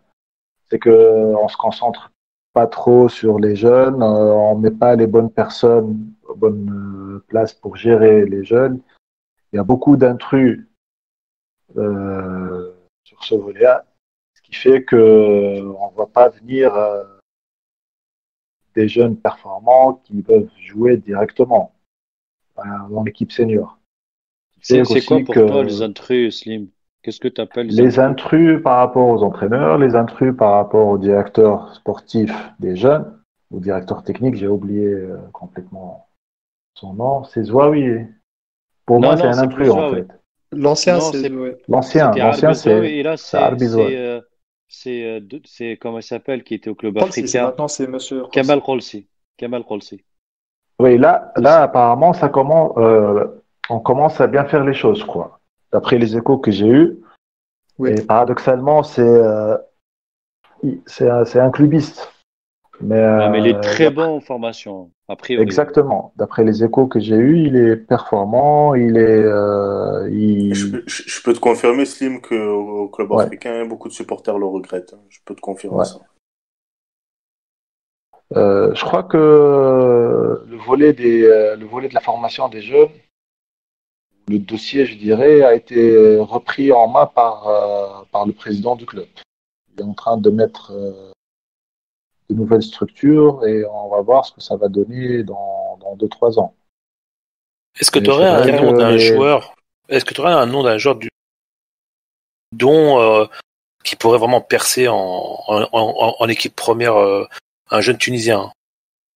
Est-ce alors qu'il y a là, il y a quelqu'un trois qu'on jeunes. suit, qu'on Il y a suit 3 jeunes qui sont en train se montrer? de Vous se entraînez. montrer. Il y a Berima, il y a Mimouni et le troisième, Mohib juste Selmi. Mohib Ouais, Selmi. Oui. Ouais, je ouais. crois que oui. Ah ouais, Mohib Selmi. Rafik Memoun Internationaux cadets, ils sont en train de percer, oui. ouais, D'accord. l'équipe U20 avec Meher Kanzari, c'est ça. C'est ça, oui, c'est ça. Farouk Sachant Mimouni, que non? C'est Farouk. Farouk Memoun Farouk. est formé à l'Ahl El-Matri, hein, au passage, hein. Hmm. Il a acheté l'Ahl El-Matri, c'est un excellent joueur, un excellent attaquant. Ouais. Mm. Mais, Moi, si je peux ajouter juste un vas-y, point, Walid. Vas-y. pardon, je rejoins ce que dit Slim. On a l'impression que maintenant les choses deviennent plus structurées avec l'arrivée de Sikamel Kholsi. C'est vraiment une grande compétence qui est très reconnue en Tunisie. C'est un conférencier FIFA. Maintenant, son arrivée a généré quand même quelques remous parce qu'il a vraiment filtré les effectifs des jeunes. Premier constat, il a trouvé que les effectifs étaient surbondés. Il avait des effectifs de 35 joueurs. C'est Donc, trop. C'est trop. voilà, C'est trop. il a refait les tests et du coup, tu as des Justement, les jeunes remous. ouais, Pardon, oui. t'as Je t'ai coupé la t'as des parole. jeunes, pas de souci, Slim. Il y a des jeunes qui sont là depuis des années, ils s'entraînent, voilà, ils sont certifiés, entre guillemets, pour jouer à l'Espérance. Et du jour au lendemain, on dit, voilà, non, on va pas le garder, on va garder que les meilleurs. Donc, il y a des réactions, tu vois, les parents de joueurs, tout ça, ils ont essayé de mener une campagne contre Kamel Kholsi. Et Ça fait derrière, partie des intrus, oui. c'est ça fait partie de l'environnement qui ne favorise pas l'éclosion des bons joueurs qui devraient Il y a- jouer senior. il n'y avait pas Apparemment, il y eu a une des parents pancarte. Il qui n'y avait donnent de pas eu. l'argent pour que leur fils joue à l'Espérance, hein. Et ça, c'est un Exactement. des cancers de notre formation. Ouais. Mais je voulais vous dire, les gars, il n'y avait pas eu une sorte de pancarte ou justement de certaines personnes qui étaient venues au Parc B en réclamant la démission de Kamel Kholsi 2 semaines Exactement. Il y a après son eu, arrivée, exact, quelque chose comme ça. Oui, il y a eu Sofiane, ça, oui. il y a eu une campagne. Et ce que personnellement j'ai apprécié, c'est que Monsieur Kamel Kholsi a été soutenu par le président du club pour dire, Hum. ce monsieur, il a été ramené pour travailler sur des bases scientifiques. Ben, Hum. on va voir ses méthodes, on va voir les résultats et puis on va faire le bilan par la suite. Mais point de vue académique, je pense qu'il n'y a pas meilleur choix aujourd'hui en Tunisie. Il doit y avoir d'autres compétences. Désolé, je ne connais pas tous les directeurs techniques. Maintenant, personnellement, ce que je pense des jeunes, je pense qu'il y a d'excellents jeunes, il y a un bon vivier. Maintenant, le chaînon manquant, c'est quand tu vois, ben, par exemple, les jeunes, ils sont très bons cadets, machin. Ils arrivent à un âge où ils jouent espoir. Bon, espoir, il y a pas de compétition, il y a pas cette adrénaline. Et du jour C'est au dommage. lendemain, C'est un peu dommage. c'est ça. Et du jour au lendemain, tu as des jeunes qui débarquent chez les seniors. Et chez les seniors, tu as des jeunes qui vont te jouer des matchs importants. Je pense notamment à Aboud, Narmouchi. Il joue Moaz des. Aboud. Il fait Moaz quelques Aboud, gâchis, hein. il Il fait fait une quelques gaffe gâchis, hein. il fait une passe ratée. Et le mec, Il le est, pauvre, il il est est cramé, complètement quoi. fou.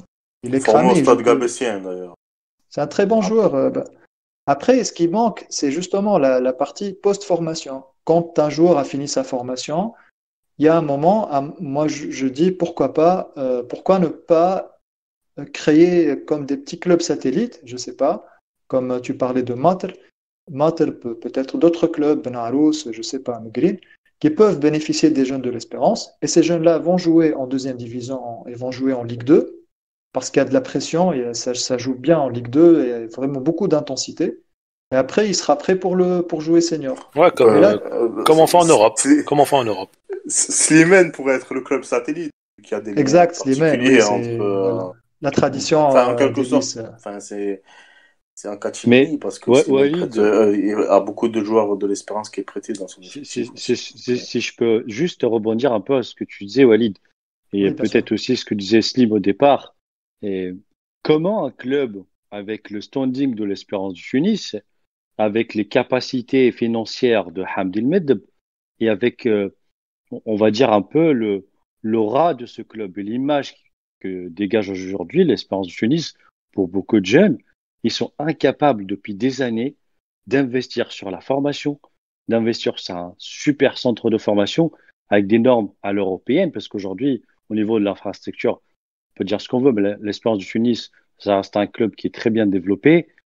Et comment on se retrouve aujourd'hui dans une situation où, et c'est quelque chose qui me gêne un peu dans ce que fait l'Espérance du Tunis, je vous l'avoue, euh, ils arrivent quand même à acheter des joueurs qui excellent à partir du U15, U16, comme tu parlais de Wassim Darmouchi, qui était capitaine de l'équipe de Tunisie avec est passé par la Ouais. caisse de Jeanne d'Aube, je crois, qui était fermé à Jeanne d'Aube. C'est pas un joueur qui est passé par la crue de l'Espérance. Donc l'Espérance, en fait, ils avaient cette force de frappe pour récupérer des joueurs à 16, 17 ans, mais ils n'ont jamais pensé à investir sur un vrai centre de formation sur lequel, voilà, il y a tout un accompagnement dès l'âge des jeunes, un peu jusqu'à l'équipe première. L'idée, c'est pas d'avoir peut-être un Lionel Messi ou je sais pas, quelqu'un qui sort un peu du cric et qui va jusqu'à l'équipe première. Mais quels sont aujourd'hui les joueurs qui sortent du centre de formation de l'Espérance et qui marquent un peu, qui ont marqué un peu l'histoire du club? Oui, On enfin, a je une sais pas, génération. sur les 5 dernières années, je vois pas beaucoup. Je vois pas beaucoup.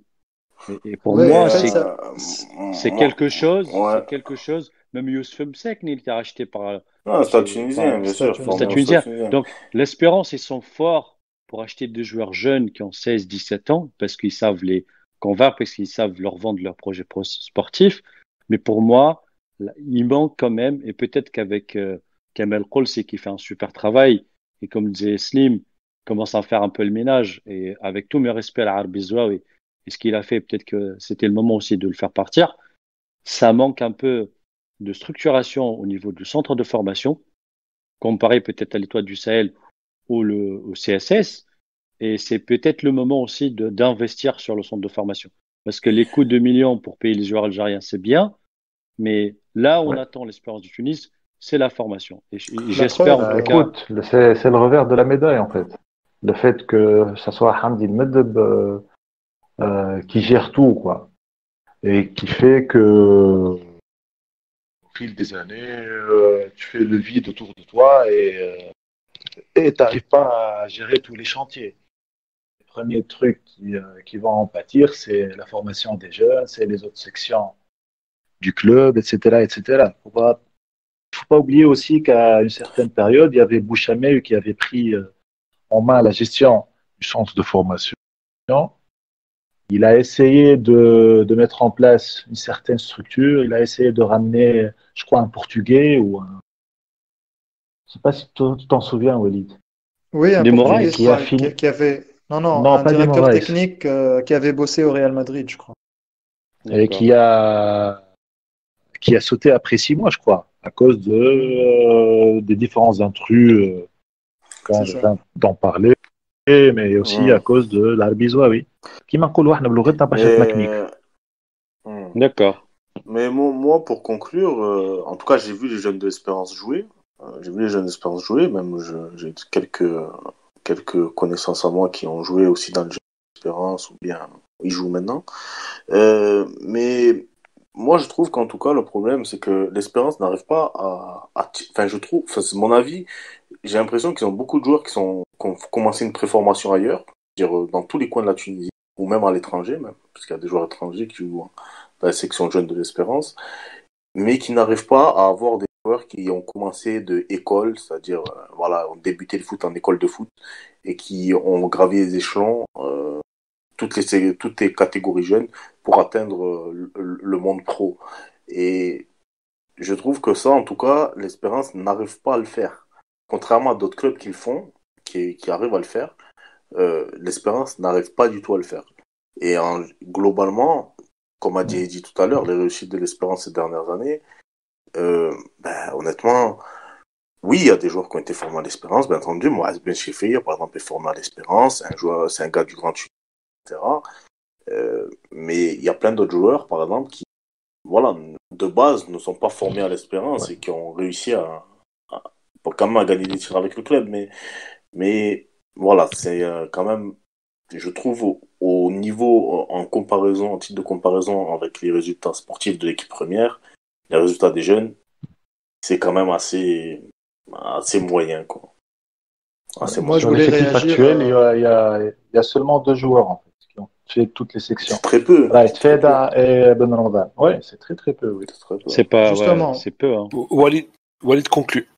Ouais, moi je voulais réagir par rapport à ce point qui nous fait revenir au premier point, le modèle économique du club. Encore une fois, à l'Espérance, ce qui compte, c'est gagner et le contre-coup, malheureusement, c'est les jeunes qui subissent. Tu as énormément de joueurs talentueux, tu fais des gaffes, bah, malheureusement, tu ne dures pas dans le club.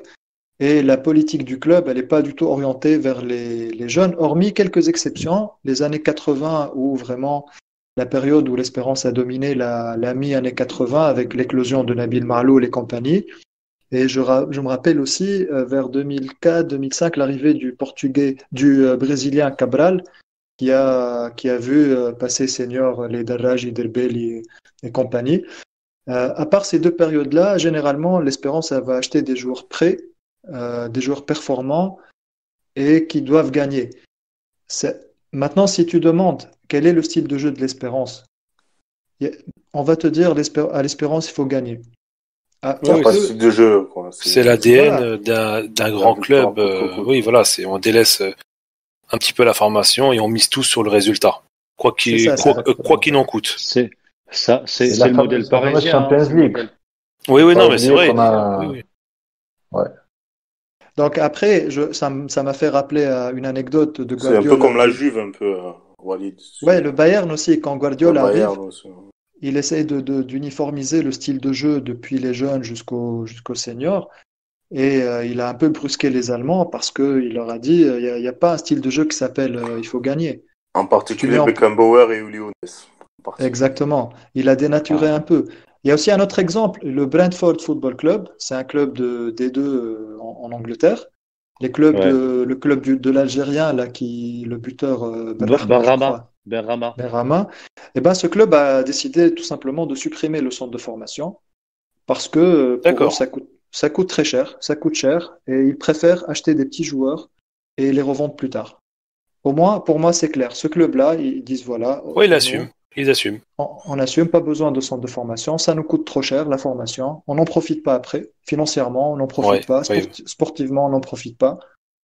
Je dis pas qu'il faut faire ça, mais bien sûr. Ça, à l'Espérance, il y a tout le potentiel pour, et on attend de voir le travail de M. Kamel Kolsi, parce que c'est pas les talents qui manquent, il faut juste accompagner les petits jeunes quand ils vont passer espoir. Il faut leur mettre des préparateurs mentaux, il faut bien les accompagner pour les intégrer et pas juste comme ça les balancer seniors. Et dès qu'ils se trompent, tu as le public qui va les écorcher derrière. Parfait, Walid. Je remercie Eddy d'avoir cité Saïd Benrahma, justement, qui est un joueur issu de ma région, de Toulouse. Un des talents de... Oui. Un très bon joueur qui s'éclate bien là-bas. Il s'éclate. On le salue. Toulouse. Voilà. Parfait, Sofiane. Donc, on enchaîne avec le prochain sujet, l'avant-dernier sujet, l'avenir du coach et du staff technique de Mouaïn Charbeni. Walid, je te laisse démarrer sur l'avenir du coach de Taraji. Alors, pour Charbeni, le bilan des deux Champions League, rien à dire, c'est un bilan exceptionnel. On peut rien dire là-dessus. Il a pris le club dans des conditions difficiles après le départ de Khaled Ben Yahya. On a vu quand même la touche Charbeni. On voit qu'il est très proche des joueurs. C'est un pur produit du club. Il connaît bien la mentalité. C'est une sorte de grand frère pour les joueurs.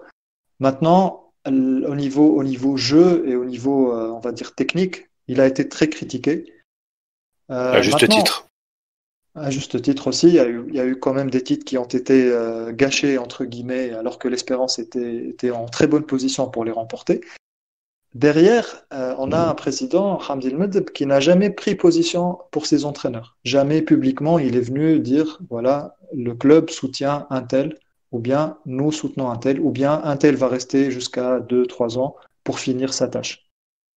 Ce qui veut dire que à l'Espérance, tout est possible, même si, d'après les observations, on accorderait du crédit encore pour le staff qui est composé de Mohamed Chaben Itraoui et le Mohamed Najjar, donc le titulaire du diplôme CAF-A, si je ne dis pas de Ouais, c'est bêtises. ça, ouais, c'est ça, ouais. C'est ça, Mohamed. Ouais, c'est lui. Maintenant, pour moi, pourquoi pas continuer d'après les ambitions que je vois, d'après les ambitions à l'international, pour moi, il faut chercher un autre niveau de staff et surtout, je ne comprends pas qu'il n'existe plus de préparateur mental depuis plus d'1 an. Ça, c'est à ce niveau-là, c'est un choix curieux. Je ne vois pas comment l'Espérance peut se passer d'un poste aussi important que la préparation mentale. Walid, il nous met du mental partout, hein. C'est C'est important. c'est important, il a raison. Non, mais je suis d'accord avec Ça lui, peut faire la hein. différence. Ça peut faire la différence. Ah bah, faut pas dire le contraire. C'est important dans le sport de haut niveau. Dans tous les sports. Pas que Vas-y, dans le Slim. sport, pas que dans le sport, dans tout. Ouais, c'est vrai, oui. Pour moi, je dirais qu'il est parti pour rester. Et il a bien profité du Covid aussi. Je Comment ça? m'explique. Dans quel... Il a été Allez. beaucoup critiqué. Il y a eu beaucoup de rumeurs sur le fait qu'il allait partir en fin de saison. Et là, avec cette période de Covid, on a complètement oublié sa mauvaise gestion de la double confrontation avec le Zamalek. Là, il y aura un certain désintérêt par rapport au foot en Tunisie. On va remporter le championnat, peut-être bien le doubler. Et donc, je pense pas que Hamdi Med va s'amuser à chercher et ramener un autre coach. Est-ce qu'il y a des pistes dans la presse tunisienne pour un éventuel remplaçant? Non, il n'y a aucune plus que piste. ça. Et personnellement, j'ai rien entendu sur ce volet-là. Ouais. Il y a eu quand même une piste Après, qui a été démentie par le club. Hamdi Med- Ouais. Carteron. Une piste Non, Ah oui, c'est je crois que ça, j'ai c'est vu. ça. Oui, j'ai cru voir que Carton aussi, moi. Je pense pas que c'était une piste sérieuse. Je crois que Non, je crois que c'est une rumeur. Ça a été mais- démenti. C'est une après, rumeur, ouais. Ça a été- Vas-y, Slim. Sinon, comme l'a dit Walid, si tu veux changer de coach, il faudra ramener un crack pour passer à un autre palier. Sinon, tu poursuis avec Moïne. Il a prouvé qu'il pouvait tenir le vestiaire. Il a prouvé sur certains matchs. Il a confirmé son style de jeu. Et il a prouvé aussi sur d'autres matchs qu'il a réussi à faire du bon coaching. Après, comme je l'ai dit, Et du le mauvais souci, aussi, c'est hein. que il y a du mauvais sur cette dernière saison, oui, avec la gestion de la double confrontation avec le Zamalek. Zamalek. Faut pas oublier Ouais. que cette saison, c'est sa première saison en fait à l'Espérance. Il a eu tout le temps nécessaire pour préparer l'équipe, pour ramener des joueurs. C'est ça. Les joueurs, ils ont bénéficié de 3 semaines de repos et après de 6 semaines, je crois, de préparation. Il a eu le temps de façonner son équipe. Faut pas nier aussi que sur certains matchs, on a vu du beau jeu. D'accord. Ça fait plusieurs années qu'on n'a pas vu l'Espérance tenir le ballon, chercher à faire des attaques placées, à conserver le ballon. Sur certains Dis-moi, matchs, Slim, on a vu ça. Ça fait combien de temps qu'il est là, Charbeni? Charbeni, il est là depuis. Ça fait quoi? 5 ans? 4 ans? Non, même à pas. l'Espérance. Même pas? En tant Oui, qu'adjoint. non. Non, en tant qu'entraîneur.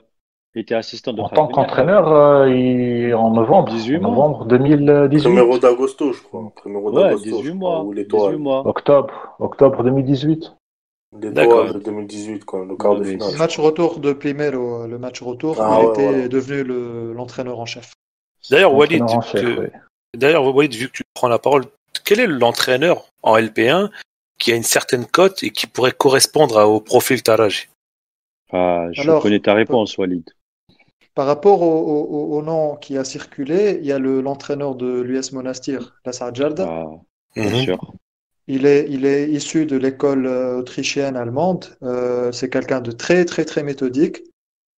Maintenant, reste à savoir est-ce que l'Espérance souhaite, sachant que traditionnellement, on ne fait pas trop confiance aux entraîneurs tunisiens qui ne sont pas issus de la famille espérantiste. Au sein de l'Espérance, il y a D'accord. toujours comme ça des appréhensions. Et je ne suis pas certain qu'il arriverait dans une situation où tout le monde lui ferait confiance. Donc, il serait, si jamais, Excuse-moi, Walid, excuse-moi, oui, mais j'ai entendu, enfin après, ça a vérifié, bien entendu. Voilà, Sadjar, bon, issu d'Al Amran, bien entendu, formé à la GSO, puis après, il y en a qui disent comme quoi il a passé 1 ou 2 ans en section jeune à l'Espérance. Est-ce vrai ou pas? Après, il a été au club africain, bien entendu, mais est-ce que c'est vrai qu'il est passé par l'Espérance en section jeune? Je te demande. franchement, j'ai pas l'info. Je sais qu'il a joué au club africain, mais Il est clubiste, enfin, ça c'est j'ai sûr. pas l'info. Ok, ok. Non, mais sérieusement, Mais, mais oui, Moi non plus. Hein. vrai clubiste, ouais. Je vais- Mais j'ai entendu ça vite fait, mais bon, avec des pincettes, bien sûr. après, après, pour moi, Chaben, moi j'ai un avis catégorique, les amis. Hein. Franchement, je vais peut-être être un peu tout seul sur je vais dire sur le plateau. Hein. Je me suis cru sur l'équipe de soir, C'est un plateau, frérot, mais t'inquiète. C'est un plateau. ouais. Alors, moi, Chaben, moi, j'arrive pas à comprendre comment il peut entraîner l'Espérance de Tunis. Je suis Tu n'es désolé, pas les seul. amis. Tu n'es pas Tu n'es seul. pas le seul. Eh, Tu n'es pas seul. je veux dire une chose. Moi, pour moi, il n'a pas le niveau de l'Espérance de Tunis. Déjà, il y a Walid, il a bien parlé, mais c'est quoi je suis désolé, hein, ce cirque-là, Mohamed Chaben et Majdi Traoui et le troisième qui a la licence parce que les autres, ils n'ont pas la, la, Ah. la qualification pour être sur le banc. Et là, tu as une conférence de presse, tu parlais de la préparation mentale, Walid, contre le Hillel, tu as Majdi Traoui qui parle, et après, tu as Mohamed qui parle, et après, tu as l'autre qui sort en conférence, et puis l'autre qui commente le match. Mais qui commande, qui gère, qui fait quoi en fait? Ils sont deux là, ils sont trois. Mohamed, il De- est là. On a vu du beau jeu. Je suis désolé, mais quand tu as une Ferrari, Ah tu bah es oui. obligé de faire t'es Ah obligé de oui. faire du beau jeu. Après, quand tu as une Ferrari, tu la conduis comme une 2 chevaux contre le Zamalek. Je suis désolé, tu fais une fois contre Carteron, tu l'as fait une deuxième fois et la troisième, tu dégages pour moi. Tu sors. Il a fait 3 fois même. Il a fait trois Mhm. Il a fait fois. 3 avec le Et Raja là où aussi. je rejoins Slim, et là je suis complètement d'accord avec lui, à un moment, voilà, c'était avant le confinement, peut-être que son nom, il était un peu sur la sellette. On parlait un peu de son départ parce que finalement, l'objectif de l'Espérance, que l'on veuille ou pas, c'était pas gagner le championnat. Un championnat, je suis désolé, où il n'y a pas de concurrent, ou la Coupe Oui. du Tunisie contre Sbeha, ou avec tous mes respects, le Sbeha. L'objectif, c'était d'aller le plus loin possible en Coupe d'Arabe et Et en en Ligue des Champions League. Champions d'Afrique. Et à la Coupe du Monde. Je suis désolé, à la Coupe du Monde, même si, bon, ok, ils ont battu l'équipe de Qatari, là, 5 ou 6-0, mais 6-2. contre les Hillel, il a manqué son match. On peut dire ce qu'on veut aussi, Ouais, mais pour des détails. Head, elle est tellement supérieure à tous les niveaux. J'ai vu le match et physiquement, tactiquement et techniquement, ils étaient au-dessus. C'était pas, Voilà, c'était pas. c'était. Non, mais Attends. Voilà. Je pense que Eddie, Il a, Je peux pas lui en vouloir pour ce non, match-là. Moi, je peux pas lui en vouloir. on peut se louper sur un match, je dis pas le Oui, contraire. Peut-être qu'il a manqué d'expérience. Mais là où je aussi, suis pas, aussi. j'ai du mal à comprendre un peu, surtout les idées de Hamdi El Medeb. Si tu as envie de miser, c'est vraiment sur Ma'in Chabeni. Euh, ne demande pas trop de choses peut-être à Ma'in Chabeni. Il n'a pas l'expérience pour aller. Il a gagné la première Ligue des Champions, je comprends. Mais derrière, j'ai du mal à voir comment Ma'in Chabeni il peut façonner une équipe. Il est passé par Hammam Nenf, il manque un peu d'expérience.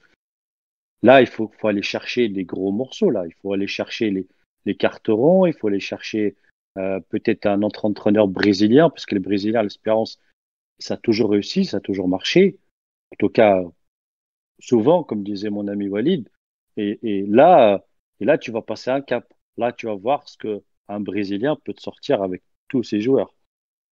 Bon, c'est un peu mon avis en tout ah, cas.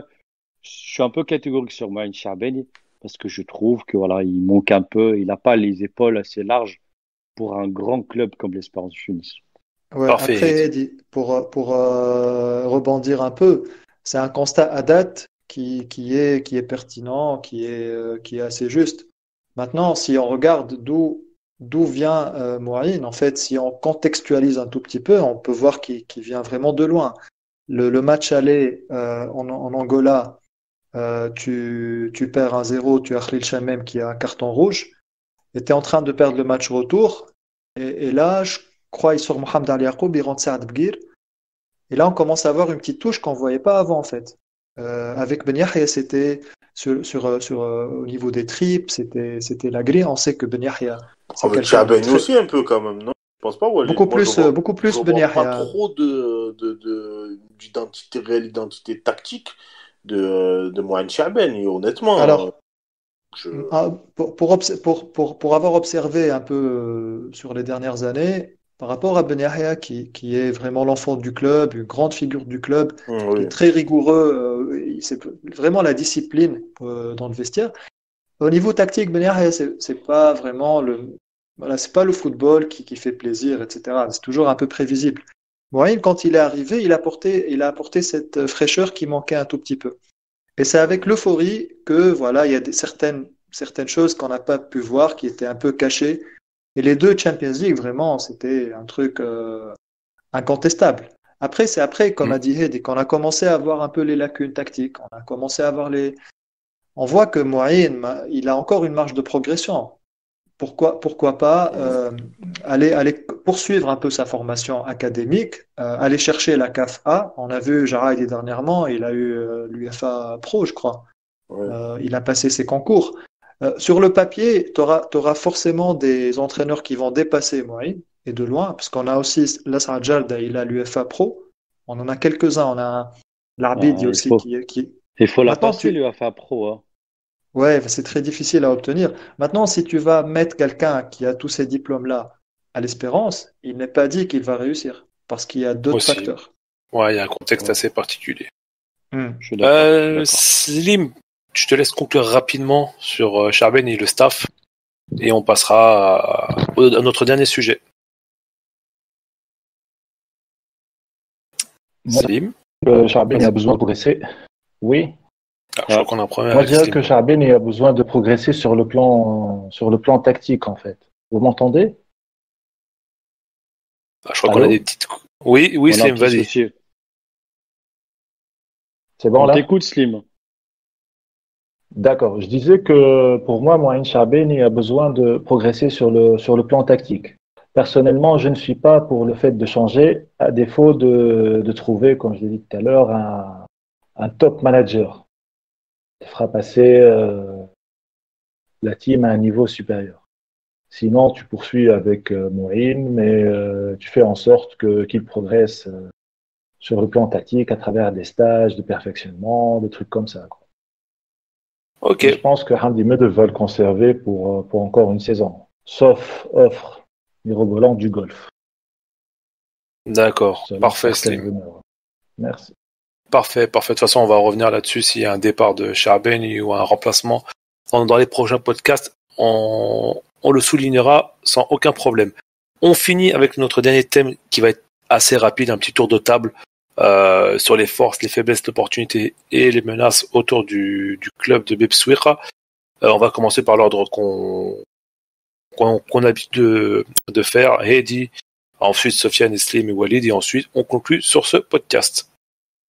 Alors, ce thème qui est très cher à notre ami coach mental Walid, force, faiblesse, opportunité, menace.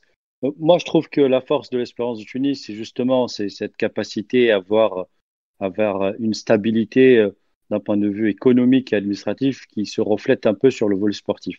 Et ça, c'est une vraie force qui a fait que l'Espérance de Tunis aujourd'hui, on peut dire ce qu'on veut, mais c'est devient un exemple même en Afrique en termes de gestion et ça fait que les résultats sportifs aujourd'hui, depuis des années même, sont très, très, très bons, voire excellents, et comme l'a bien rappelé notre ami Slim. Après, les faiblesses, on a parlé de tout ce qui est centre de formation. Je ne vais pas revenir sur le volet digital parce que je pense qu'il y en a quelques-uns autour du plateau qui ont peut-être des idées sur ça. Et puis, moi, enfin, à part la formation, ce qui me gêne un peu et ce que je trouve un peu faible à l'Espérance de Tunis, c'est cette capacité à, justement, peut-être mentale, à être au rendez-vous lors de certains matchs où, voilà, ils ont ce rôle-là contre le Hilal, par exemple, ou contre Zamel. Voilà, ils ont manqué un peu comme les années 90, la fin des années 90 aussi. Des fois, l'Espérance, dans des grands rendez-vous, il manque peut-être de préparation mentale, comme l'a bien C'est rappelé vrai. Walid, et c'est quelque chose qu'il faut vraiment qu'il travaille, parce que c'est pas une question de joueur ou question d'entraîneur, c'est plus une question de culture, de préparation. Je finis juste avec les opportunités et peut-être même les menaces. Je pense qu'aujourd'hui, l'Espérance, le seul adversaire à l'Espérance, c'est l'Espérance lui-même. Je m'explique, vite fait, hein. C'est qu'aujourd'hui, ils ont tellement pas de concurrents en Tunisie qu'ils écrasent tout le monde, qu'aujourd'hui, ou que demain, pardon, euh, si l'Espérance ne saura pas, ou je sais pas, gérer cette force en Tunisie face à des adversaires d'autres calibres comme le Zamel qu'en Afrique, ils vont être un peu vite victimes de leur richesse d'effectifs et leur force de frappe. Donc attention, attention, parce que la concurrence en Tunisie, elle est très importante et j'espère qu'on retrouvera des clubs Les forts clubs comme le phares, ouais. CSS, Oui. comme l'Étoile du Sahel et le club africain, parce que quand on a un championnat qui est fort, c'est tout bénef pour l'Espérance, Exactement. justement pour aller sur le volet continental et international. Voilà en ce qui concerne le SWOT du Taraji ou du Kashra, comme on dit. Concernant mon avis sur tout ça, je dirais que l'espérance, une des forces, enfin la force, pour moi la force première, enfin les deux forces de l'espérance plutôt, c'est ses dirigeants, ses dirigeants qui permettent justement à que l'effectif de toutes les sections, on va dire, soit serein quand ils puissent travailler dans une certaine sérénité, on va dire, voilà. Et la seconde force, c'est la culture de la gagne. Il y a des matchs où l'Espérance, ou d'autres clubs comme l'Étoile, le CSS, le Stade tunisien, le club africain, etc., va perdre, d'accord? L'Espérance arrive à les gagner dans le point de vue national. Ensuite, la faiblesse, ça serait, je dirais, au niveau mental. Comme l'a si bien dit Eddie, comme l'a évoqué par auparavant Walid. Le problème, c'est que au jour d'aujourd'hui, les grands clubs africains ont une certaine exigence au niveau du mental des joueurs. J'ai l'impression que l'Espérance, à travers certains mauvais résultats, en particulier cette année dans les compétitions africaines ou la Champions League arabe, a montré, on va dire, certaines, un manque d'expérience au niveau mental. Et ça, c'est justement, je rejoins ce qu'a dit Heidi, le premier ennemi de l'espérance, c'est l'espérance lui-même. C'est l'espérance lui-même. Ensuite, je pense que pour l'instant, cette année, ça a été une année de transition, comme on l'a si bien dit auparavant. Puis l'année prochaine, ça va se dérouler. Mais l'espérance n'est pas, enfin, on va dire, euh, le fait que l'espérance gagne un doublé, on va dire, c'est quelque chose de grand quand même, c'est quelque chose de très majeur. Mais on attend de voir l'espérance en Champions League. C'est là où on attend de voir. Et voilà. Je te remercie, Sofiane. Slim, à toi. Alors, pour moi, le SWOT, par rapport aux forces de l'Espérance, je commencerai par la passion des supporters. C'est C'est dans le sens important. c'est très important, il y a une appartenance positive, ce qui fait qu'il y a peu de crises au club, pas comme d'autres clubs où à la première défaite, tu as une crise qui pointe le nez et après ça grandit de plus en C'est une plus. escalade de tension ensuite. Exactement. Oui. Hmm. L'autre force, c'est les hommes grand H, à la Hamdi Medel qui n'hésitent pas sur les efforts pour faire progresser le club en fait, qui se battent pour le club. Il y a beaucoup d'espérantistes aussi qui aident le club sans chercher à se faire de la publicité. Et ce qui est le point commun entre ces deux forces, c'est en fait la culture de la gagne. C'est la culture de la gagne qui anime le club, qui anime toutes les composantes du club. Il y a aussi une autre force, c'est l'équilibre financier atteint par le club, ce qui fait qu'on a peu de soucis par rapport à ça. C'est très important pour l'avenir du club. Par rapport aux faiblesses, je dirais, bon, principalement, c'est la formation des jeunes. On en a parlé tout à l'heure. Il y a aussi le volet, il y a une mauvaise gestion des contrats des joueurs. On a vu beaucoup de joueurs partir sans avoir une contrepartie financière, libre, voilà. On voit aussi des joueurs qui arrivent avec un contrat de 2 ans, voire 2 ans et demi. Et ça te crée un souci dans la gestion de l'effectif. Ça te fait un souci dans le fait de trouver des joueurs, de recruter, etc., etc. Il y a une autre faiblesse, très grande faiblesse aussi, c'est la politique de communication du club. Pour moi, elle est défaillante, voire même inexistante. Le digital, quoi. Oui. Oui, digital aussi, mais moi je dirais c'est toute communication, toute la communication du club en fait. D'accord. Les opportunités, je dirais le volet merchandising, qu'on pourrait développer encore plus. Il y a de la matière pour ça. La gestion de la com sur le digital, ça peut te ramener beaucoup de retombées positives et économiques aussi. Ça concerne aussi les différentes composantes du club et les différentes sections aussi, même et aussi je reviens au merchandising par rapport au volet, par rapport à Talagistore en fait. On a essayé de faire de la vente en ligne, mais qui n'a pas trop duré. D'accord. Ok. Une autre opportunité, je dirais que la rivalité elle est moins féroce qu'avant sur le plan africain par rapport aux autres clubs africains.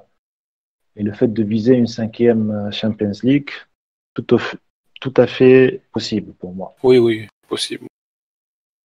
Aussi Sinon, dans les prochaines années. Ouais, exactement, oui. Sinon, pour les menaces, le volet mental sur certains matchs, on n'arrive pas à bien gérer ce truc, très important. Mais aussi, comme je l'ai dit tout à l'heure, le revers de la médaille, il y a aussi la gestion unipersonnelle de Hamdi Medeboussi. Ça, c'est une menace. C'est vrai. Parfait. Que tout se repose sur ses épaules, quoi. Tout à fait, oui, tout à fait. Ouais. Parfait, si Slim. on a vu beaucoup de changements ces dernières années. On en a parlé au début du podcast. Parfait, Slim. Walid, je laisse conclure sur ce sujet. Alors pour moi, les forces, c'est, comme vous l'avez tous souligné, c'est la stabilité financière du club.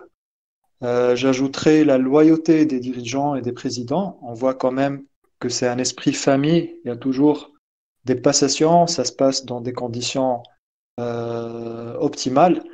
Il y a une grande discrétion au niveau de la cuisine interne du club aussi. On entend rarement parler de ce qui se passe en interne au niveau de l'Espérance. Et donc ça, je trouve que c'est vraiment une force de ce club-là. Au niveau des faiblesses, comme on l'avait signalé tout à l'heure, c'est toute la partie post-formation et tous les jeunes qui sont un peu perdus pour l'avenir du club. Une grande faiblesse aussi pour moi, le volet digital. Il y a quelques mois en arrière, l'Espérance était vraiment un peu à la traîne au niveau africain. D'ailleurs, tu avais un classement par C'est ça, rapport à j'allais en ça. parler. Exact. Donc, Vas-y. le média Digital Sports Africa a publié un classement qui est le African Football Digital Benchmark. Il est C'est un mensuel, classement. celui-là. Hein. Ouais, c'est la version avril 2020. Bon, sans surprise, l'Ahli est en tête. Oui, Et ça c'est. l'Espérance, voilà, la bonne nouvelle, c'est que l'Espérance a pu atteindre la barre symbolique des 1 million de followers sur les différents réseaux sociaux. Le club se classe. D'ailleurs, une petite parenthèse très rapide. Le premier club tunisien est le club africain. Ouais, maintenant l'Espérance a gagné du terrain, parce que l'Espérance, encore une fois, a présenté des chiffres très faibles il y a de ça quelques mois.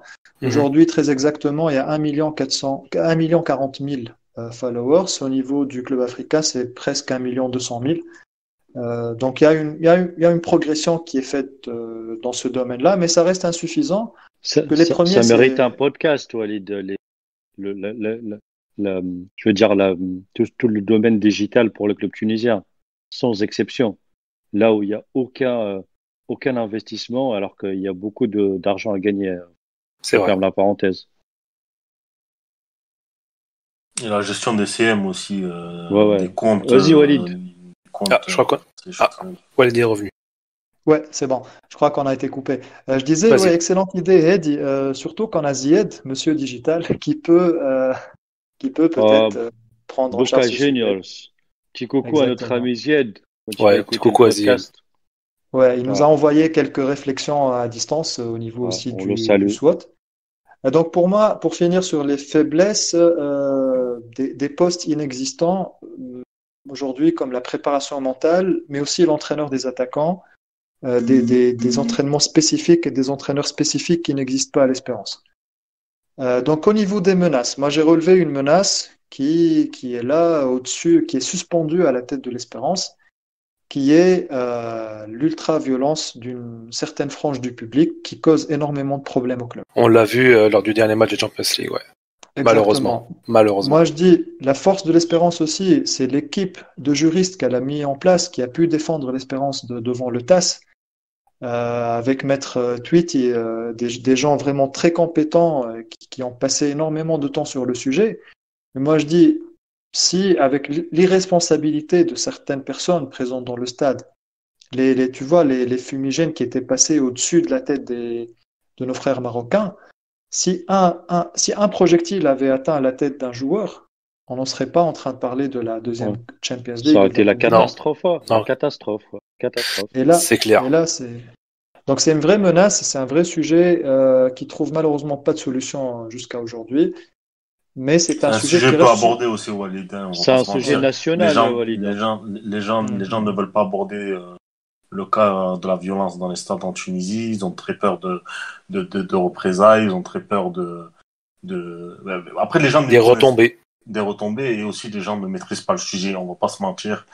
Voilà, parce qu'il y a beaucoup d'embrouilles internes entre les publics eux-mêmes déjà, avant d'avoir des embrouilles avec les adversaires. Il y a déjà des problèmes entre les publics eux-mêmes.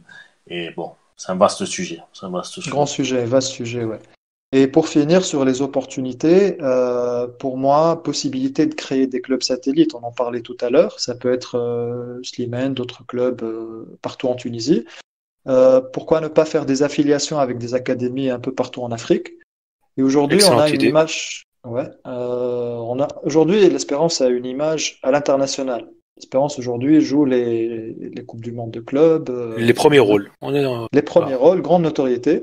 Donc ça peut être un levier pour commencer peut-être à travailler la marque Espérance à l'international. Peut-être ouvrir des boutiques en France, Talagistol, peut-être au Canada. On a une grande communauté de fans espérantistes au Canada, très actifs. Dans les pays du Golfe aussi, aux Émirats Arabes Unis, un grand fan club. Vous avez vu un peu Dakhla, au Qatar. Ça s'est fait. Qatar, aussi aux Émirats Arabes Unis, Dubaï. Donc une vraie opportunité à l'international pour développer la marque un peu Espérance entre guillemets. Voilà, c'est parfait, mon petit Walid. Merci beaucoup pour ton avis sur Talagila Tounsi.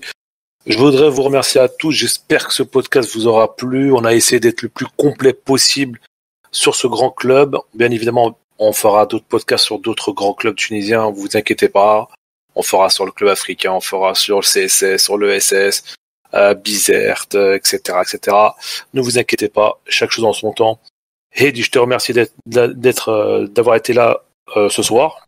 Merci à toi, Khaled, et merci à tous les auditeurs et puis les suiveurs de notre site Teshkela. Et puis je voulais aussi remercier notre invité spécial Slim qui a accepté l'invitation et surtout pour son apport et sa valeur ajoutée par rapport à ce sujet qui certainement fera beaucoup parler par la suite. Merci pour l'invitation, c'était un réel plaisir. Parfait. Merci à Sofiane, le clubiste de ce soir, qui a été excellent comme d'habitude dans ses avis. Le contre-pouvoir. Exactement. J'ai essayé d'être objectif, le plus objectif l'œil possible neutre. et d'apporter une certaine expertise sur le sujet. Je remercie tous les participants du podcast de ce soir et tous les auditeurs. Merci beaucoup. On est en démocratie au sein de Tashkila. D'ailleurs, Walid, totalement. D'ailleurs, Walid, merci encore aussi pour toi, pour cette participation sur ton podcast. Et nous, d'ailleurs, je te dis, tu peux dire au revoir. Et on conclut derrière. Merci à vous, merci à tous les followers et auditeurs de nous avoir suivis. Et je vous dis à bientôt pour un prochain podcast. Ok, et un grand merci aussi à Slim, comme l'a dit très bien Hedi. Grand merci à Slim d'avoir accepté l'invitation. Bien évidemment, on aura d'autres invités pour d'autres podcasts. Ne vous inquiétez pas. On vous tease un petit peu, mais ça risque d'être pas mal. Je vous dis à très bientôt pour d'autres podcasts sur Tashkila, sur le football tunisien et même sur le sport en général tunisien. Et on vous dit à très bientôt pour un autre podcast. Ciao.